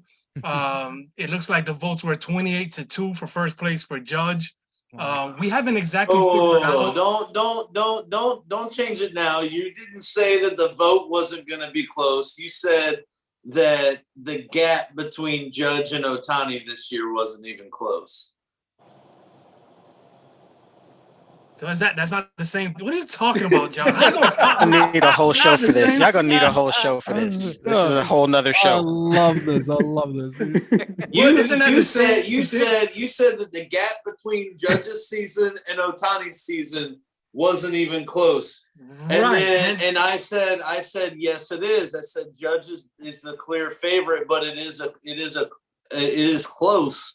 And you said, okay, well, let's see what the vote says. And I said, well, the vote, the total of first and second place votes isn't going to tell you how close the gap between the writers that voted that way feel it is.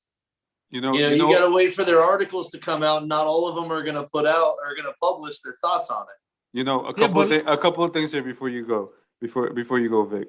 Mike, officially welcome to the dish, because this is what we do, and this is exactly how it goes down. Number two, You know those commercials where you challenge it and you go back and check the video? We Yeah. definitely need that right now because right. I really don't remember what the hell it was. Either way, I Lot thought of this was receipts. Victor's job, whether he's lying or not, to get it off his chest, right? Right.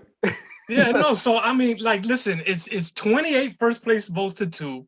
Okay, yeah, we don't know exactly how they felt, but like I felt like it wasn't close this season.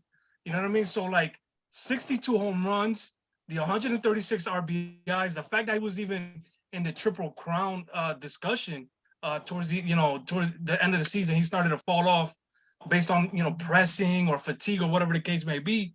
But I mean, I don't think it was a close season. Now next year, if he hits 41 home runs and Ohtani did the same thing even better, then Ohtani's the MVP hands down. But I think the 62 home runs, the fact that the Yankees fell off after all their injuries, and he had so many responsibilities, it's almost like Julio Rodriguez. You know what I mean? Like he had so much responsibility put on his shoulders to carry this team who wasn't that great like they started.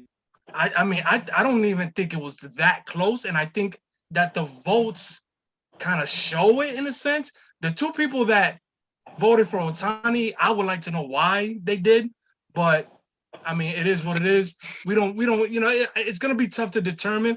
Like you did mention earlier about the old school guys, not giving Barry the respect that he deserves. These guys are old school, so like they might say like it's not close this year based on the fact that it's such a historical year that he put up. Well, yeah, just to piggyback off that really quick too, because the simple fact is like everybody keeps saying Aaron Judge did this clean and right, innocent till somebody tells you you're guilty. Yeah, right. But for like people like look at him, like first off, no, he looks like he has the super serum from Captain America. First off, like I've never seen him in real life. He makes Todd Frazier look like a midget, and there's nothing against little people, Jesus. But that's the truth. This guy like makes a water bottle look like a shot glass. Fernando Tatis does not look like he does steroids. So now you can't say that, Aaron Judge didn't do anything, right? So you can't really go by that. You can't now give him his flowers when you don't even know if he, we're hoping he's clean. I think he's clean, but you don't, right. You don't really know. Yeah. To go to your point. And no, I mean, listen, they know that I give Barry all the respect. Like he is the home run king. It's just, we're talking about older men that get the opportunity to make these votes. And I thought that they were going to look at this season as not, and I looked at this season as it's not close just for the fact that it was just a historical season. I mean, the WARs proves it, the OPS proves it. I mean, everything top to bottom, he still had 175 strikeouts. That might be the little knock that you could put on him. But other than that, I mean, it was an incredible season for somebody that had a lot of responsibility for a team. And real quick, before the fellas go, this ball right here, if you can see it, official Major League Baseball. I got it from Aaron Judge's hands. Okay, I had the opportunity to go to in June when the Astro series. I went to both games, the Saturday and Sunday game. What happened to in the one game? Yes, I'm going to talk about it. Be easy, Breezy. Okay. All right, so Saturday, Breezy. Yeah. So the whole season they did not do well against Houston. Like they had the no-hitter, which I attended on Saturday. That was awesome. The next game they got no hit for like the first 6 innings, which was like I'm like, there's no way this is gonna even happen.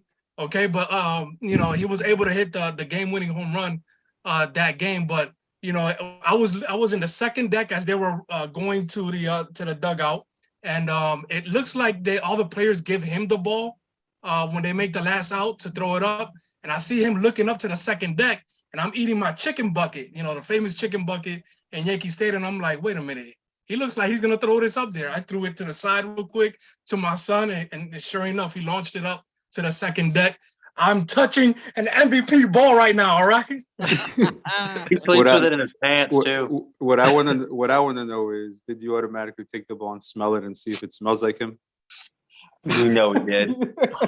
How many times did your son ask for the ball and he fought his son for it? No, I let him touch it. I let him touch it a little bit, but I was like, let me hold on to this because these New Yorkers, you never know. No, You know what Vic reminded me of? You see those pictures where where their parents and the kids are in Walt Disney, and the parents are taking pictures with the actual characters, and they're like, this is my childhood, not yours, and the kids like to the side. That's Vic. That's great. Vic's like the dad from Sandlot. There you go. Oh man. No, my son, we had a great time. That was a great game. That was fun. Awesome. All right. Go ahead, Ty. I'll let you go ahead and talk, and then Kat, I'll let you have your rebuttal right after.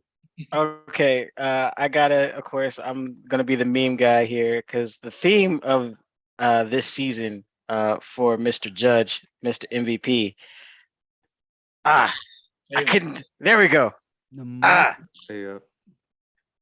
New York, what are you going to do? The biggest story of Aaron Judge's slugfest is that he is the prime example of, if you look up, if there was a way to, look up a phrase, bet on yourself or bet on himself, there's a picture of Aaron Judge with his MVP trophy.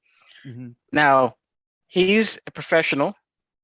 I am not saying or advocating for all our viewers to go walk into your job and say, pay up or else, and then perform, greatness that has never been seen before at your jobs. Because one, you're not Aaron Judge. Two, would you ever turn down 218 million? Something crazy. 7 years, 213. All right, 213. I was close, but would you ever turn down that much money? If I was him, I would have. If I was him, but yeah, I mean, that's another show. We don't even want to get into that. We had those discussions. Telling the viewers. I'm not even turning down $20 at this point. Yeah, I just put my Big Junior would turn down his chat. So if anybody wants to, I'm about to put a little scroll thing on the bottom with all of our Cash App if you want to donate. Great. Big Junior couldn't even turn down the chicken bucket, this infamous chicken bucket at Yankee Stadium is. I've never heard of it. I'd never heard of it either. He's lying. But anyway, that's the it's a new stadium bucket that they charging people like $28 for. All right, it's nuts. It's actually nuts, and it's not good either. It's just like that Yankee Stadium is the Walmart of stadiums. They're just herding cattle. Yes! They are herding cattle. You can't even see the game from your seat because they want you back in your seat. They got us good, right? Corey's a teacher. So they're like, it's teacher appreciation. You get a free beer, a hot dog. Bro, it was a 12-ounce beer. You're in a stadium. Nobody gives you a 12-ounce. It was a Bud Light. A Bud Light. A 12-ounce Bud Light. This shit's gone by the bottom of the first. Yeah. Absolutely pointless. Mike Powers is officially my guy. Like, thank you for that. Thank you for that. He's saying that because I make fun of Dodger Stadium. I'm like, that has to be hands down the worst looking stadium in all of America right now. Mute him. Mute this guy. But yeah, I'll end it there as far as just saying I'm proud of Judge, for betting on himself and having the success he had. No disrespect to Shohei, because you're still just a freak of nature, outlier, something we'll never ever see in our lifetimes ever again. But this is Aaron Judge's time. You deserve it. Salute. Category. I'll let you have a rebuttal, but first, I thought the bucket of chicken was actually something you did to where you would attend the movie theater and just sneak in like a KFC bucket. I thought that's what you did. But it's actually high school lunch, to be honest. But, it's not even real chicken. Oh, come on. It's all I'm saying is if it's food related and the drive-through hasn't heard of it, yeah, it probably ain't good. You bite into it, it's still cold. It's like mushy in the center. What you got, Category? Give us your rebuttal, bro. So I have said just about all year long that Aaron Judge is the clear-cut MVP.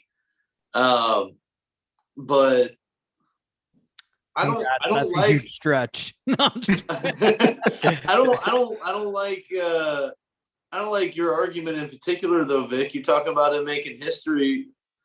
Otani didn't make history. Oh, here we go. He became the only player to win 10 games and hit 30 home runs ever. Yeah, and that's historical too. I love guess. I love our 30 show. runs. No, I think Vic needs to give Shohei more credit, but Judge definitely does deserve the MVP this year. That's it. That's all I got. Whoa. Congratulations, Aaron. That was mighty big of you, Storms. I'm proud of you, Cat. I'm It proud was of you. almost like he said, "Congratulations, it's just like, Victor." this could go on for an hour, so like I'll just let it be. Thank you, 2 hours in, category. Yeah, Kyle, you're the infamous Red Sox fan on the show. Talk your shit about the Yankees, and if you want about Judge, and also Vic for eating that nasty chicken that Mike was just talking about. So what you got, bro? I'm a food person, so if food's coming out of Yankee Stadium, it's probably had rats on it. So okay. I'm probably not gonna eat it. It seems like every show that I'm on, I'm usually eating something, so I feel like I'm worthy of saying that. So Ben Verlander Smart, tweeted, because if you're in Boston, you can't get any food because the lines are too long because your stadium's from like 1909. true. That is also true. That Like, is we gotta 100% fire up the fact. grill. And some lady named Stacy who's worked there for 80 years trying to do. Yeah. Oh That's no, why and You gotta talk try about our hot dogs because they're pre-cooked. We can't kill you if it's cold. Like that's what Talk you about- guys say. and talk That's about why- making sure you have some good seats, because there is some seats you can't see the game. You gotta be like That's true. neck turning. That's true. So Ben Verlander tweeted, Shohei Ohtani finished 4th in the AL Cy Young voting, and he was up for the MVP award. There is no doubt he is the most valuable player to have on a baseball team. What we just witnessed was the greatest season of all time, topping his 2021 season. We can't What a really. hater Ben Verlander is. What a hater. Huh? What a Also, hater. let's talk Ben about Verlander is. nepotism, right? Like your sister-in-law is Kate Upton and your brother's just Justin Verlander. Of course, you have your own podcast. Like, Right. what are you Yeah. talking about, man? So Did you guys see? Hold on, before we get too far, did you guys see the interview right after the World Series with him? He's Oh, like, he said it. I he's love like, you. she gets on the field and he's like, "Oh, my brother-in-law, you're the best fan," and they hug each other, and I'm like, this guy has a podcast, like, oh Yeah. my god, dude. But also, Hey. like, we all know when they announce we all had the lineup. Everybody on this call knew when they were going to announce Verlander won his Cy Young. He tweeted out on Twitter when it still existed, because apparently right now it's like the Titanic. Everybody's saying goodbye. It's about to sink. It's insane. I keep getting alerts from every new sports news journalist guy saying, please follow me on Instagram now. This place is going away. But anyway, so he tweeted out, I had no idea that they would announce it while I was recording. Here's my live reaction to my brother winning the Cy Young. I was like, barf. yeah. Just Oh cheesy. my hell. god. Dude, we had a meme ready like 2 days before this even happened. And like, and like, what the hell? Anyway, Kyle, go ahead with your thoughts, bro. Yeah, man. When you talk about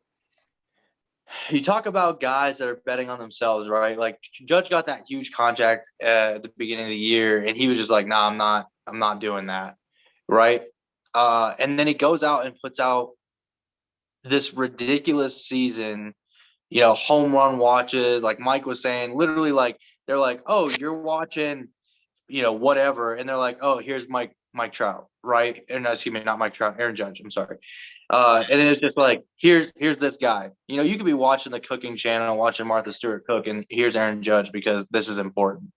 So it was a big deal. It wasn't just about Judge, it was about baseball. And I think they did it in a way to where they knew, hey, if we can market this, we're going to grow our fan base. And I think that's what they did.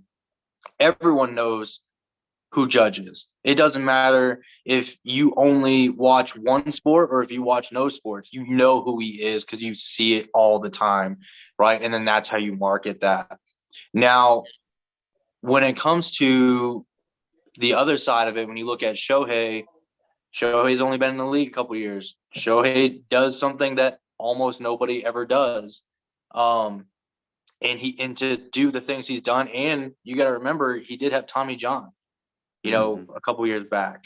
So what's that going to look like for Shohei next year? If he puts out the same or better season, we could see another MVP out of it. Right.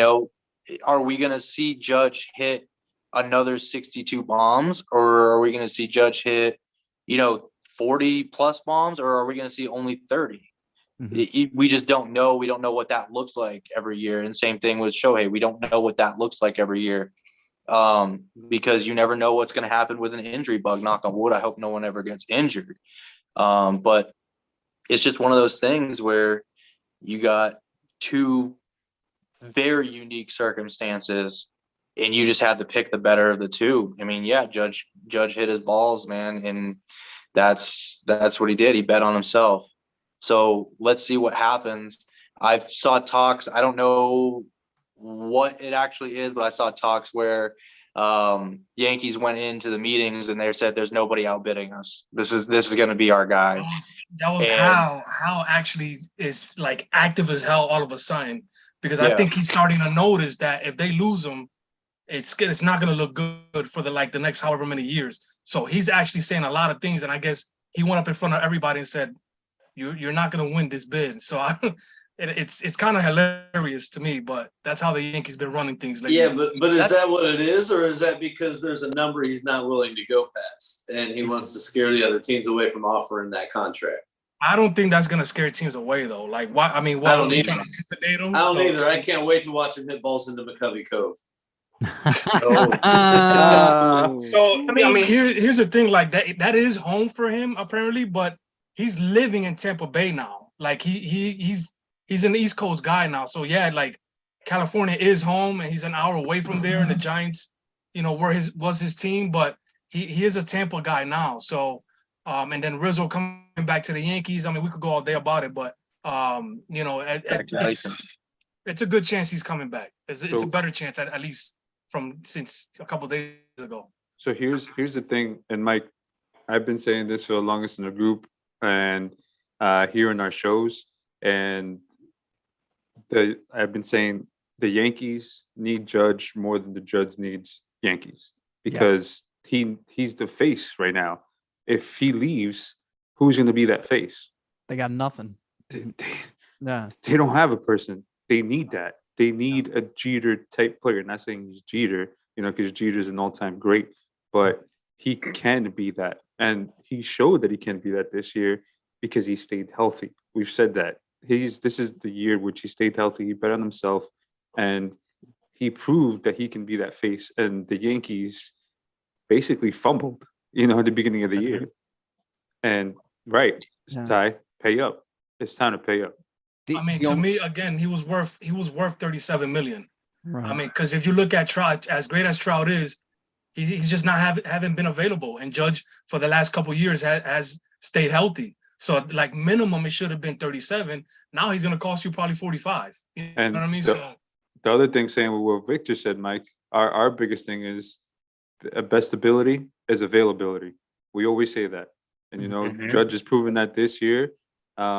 DeGrom has to prove that. And that's why I think a lot of teams are falling back on giving him that money. But that's a different conversation. But Judge proved that this year, man. What do you think about what I said about Judge being that face and then also deserving to get paid? Yeah, it's even marketing, right? Like they have Judge's chambers, everything's Judge. You see his jersey, like you see Derek Jeter's, right? So I mean, they got to look at those parts of the books too. The concerning part is, after they add Judge, they still need starting pitching. They need bullpen help. They have to replace Chapman. They have a lot of holes. So speaking of Aaron, this could be like an Aaron Rodgers thing where you pay your top guy and then you got no bullets in the chamber left to get the rest. And I get it. The Yankees allegedly have money for days, and Steinbrenner's now mad, and he's going to be the new Uncle Stevie and say people that they're going to spend money. But I think he's freaking out. I think he's panicking is what's going on. Dude, because you're going to pay him, and then you're going to now have to pay for more. Yeah. And there is MLB is investigating the Mets and the Yankees because they're accusing of collusion because the Mets said that they weren't going to go after, allegedly said they weren't going to go after Judge, and and the Players Association's not happy about that. So I mean, we'll see what happens with that, but hopefully Stevie Cohen's not that dumb. I mean, he's a hedge fund guy and he's not in jail, so he's pretty smart, right? So, but yeah, that's my take on that. Yeah, man. So we wrapped up the awards, man, and actually, you're the guest on our show. If you have something you want to talk about or get off your chest, go ahead. And I know you took up all of our teams before we actually started the show, writing that down. So if you want to talk your shit, go ahead. What you got for us? I want to commend the Josh and the Reds, honestly, because I saw Paul McCartney in your stadium and it was pretty good. But I was at that show too. Really? That's awesome, man. Yeah. Awesome. Yeah. So I had fun. I walked over the bridge or whatever, like, so you end up like in a different, where's that? Tennessee, Kentucky, right? Kentucky, yeah. Yeah. It was a great weekend, man. I took my mom. She was crying because he did that something tribute to George Harrison. So other than that, that's all I can tell you about your stadium.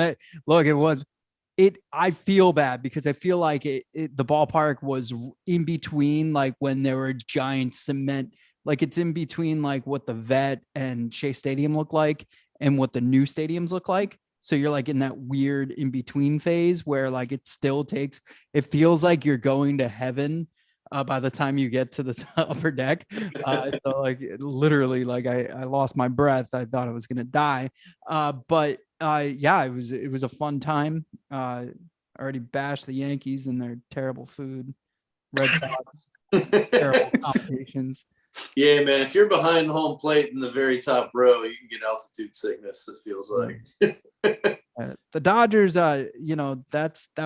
they broke my family's heart, man. When they left Brooklyn, we're not over it. Like that hurts. It really hurt. And now all we got are the Brooklyn Nets, and we can't get out of our own way. So that's pretty much it on that. But you left me off the leash easily, so let me off the hook pretty easy. So I'll take it. Yeah, it's hurtful. Honestly, yeah, like seeing that Dodger blue. I wish they would have changed it up a little bit. Then you took our little brother, the Giants, with you. It wasn't fun for my grandparents. They complained about when NL baseball left, and the Dodgers had to convince other teams to go out there with them. And of course the Giants went, but yeah, man, I haven't seen a game there, but I haven't heard good things. The fans are a little rough. People get there like in the fourth inning.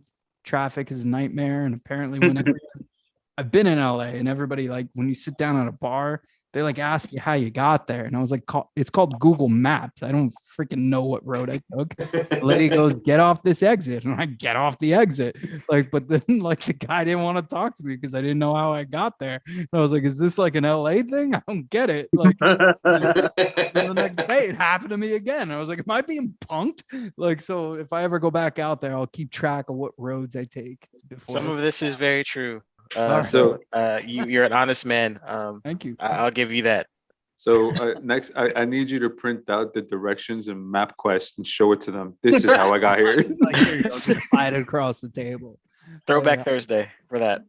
Yeah.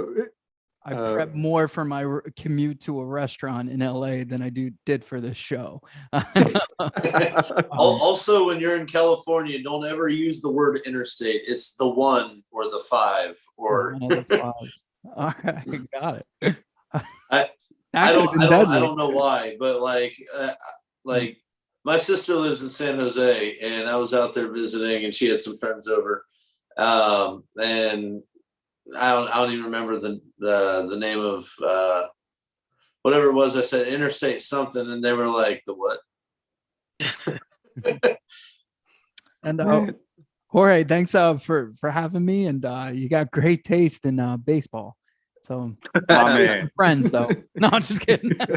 There's some bias I see in the back there, sir. Instead of thumbs up, thumbs down. How about Thumbs that? down. Yeah. That was, oh my God. Talk about derailing this a season, man. That's we're past that now. So Yeah. we're better than that. I think. We'll see. But man, this has been fantastic. Thank you for joining us, bro. Like for real. You guys. Thank you for taking the time out. And as you guys see in there in the background, go ahead and join, follow, whatever. Listen to this guy, Mike Powers, at Divide live at 9 p.m. Or sorry, excuse me, time change, 8 p.m. 8 p.m. every Friday. On Fox, so Fox Radio. So listen to him, man. As you can see, he's good. He's a good person. 1, 2, he knows his stuff about baseball, and 3, he's one of the guys, just like all of us, sits around, talk baseball. And it was great having you on, my brother. Like, you invited anytime from the dish, for real. Whenever you want to get on, just let us know. Shoot you the link as always, and you can hop on with us, bro. Like, thank you very much. Thank you guys. This was fun. Yeah, Thanks, man. Yeah, man. Thank you. Thank Go you. ahead. Go ahead, guys. Give your thoughts. Kick it over to Ty first. Ty through. Go ahead. Just like the photo, I'm sad that we didn't win for Vin. I'm gonna say that RIP, the great GOAT himself, the voice of all voices, Vin Scully. That's what I'm gonna leave it with. Tribute to him. What a wonderful season. Can't wait for the next one. Go ahead, Kyle. Roberto Clemente Award, Justin Turner. I know we don't talk about that a lot, but character, community involvement, philanthropy, positive contributions on and off the field. That's a hell of an award. It's not a stat award or whatever, but it's definitely something because it definitely embodied one of the greatest baseball players to ever play the game and really give back to their people, and Roberto Clemente. But I just wanted to throw that out there. But it's been fun, real fun night. Category, what you got, bro? I'm gonna end my closing thought's gonna be the same until the season starts or this happens. Cincinnati, get Moustakis the hell off the books. Love it. I love it. I love it. One for 3 moose, as we call them. Yeah. What you got, Vic? Yeah, man, no, it's been great joining y'all. Always talking baseball. It's always fun for me. So it's good to find a group of guys to do that, and then add somebody like Mike Powers, who's got his foot in the door, and so prayers for him to the ultimate success in his journey as well. All right, fellas, as you follow us, the dish, you already know the faces. Mike, again, thanks for joining us, bro. You have some final words for us before we sign off? No, just keep doing what you're doing, man. That's all it is. Just keep going out there, have fun. Don't take it too serious. It's very easy to get in your own head, especially when you start having some success. It's easy to get stuck in the mud. Don't do that. Just keep pulling through. And that's anybody who wants, to have a voice in this outlet. It's easier and easier, and we're learning that, right? Like, we could have never done this 10, 15 years ago. I would even say 3 years ago, you couldn't really do this that well. So just keep going at it, and good things will happen. You guys are awesome. I appreciate that, man. Thank you very much for joining us. As you guys know, the dish, go ahead and join the group, IG, Twitter, we're everywhere. Go ahead and you join the YouTube, the scene. You guys already know. Join us.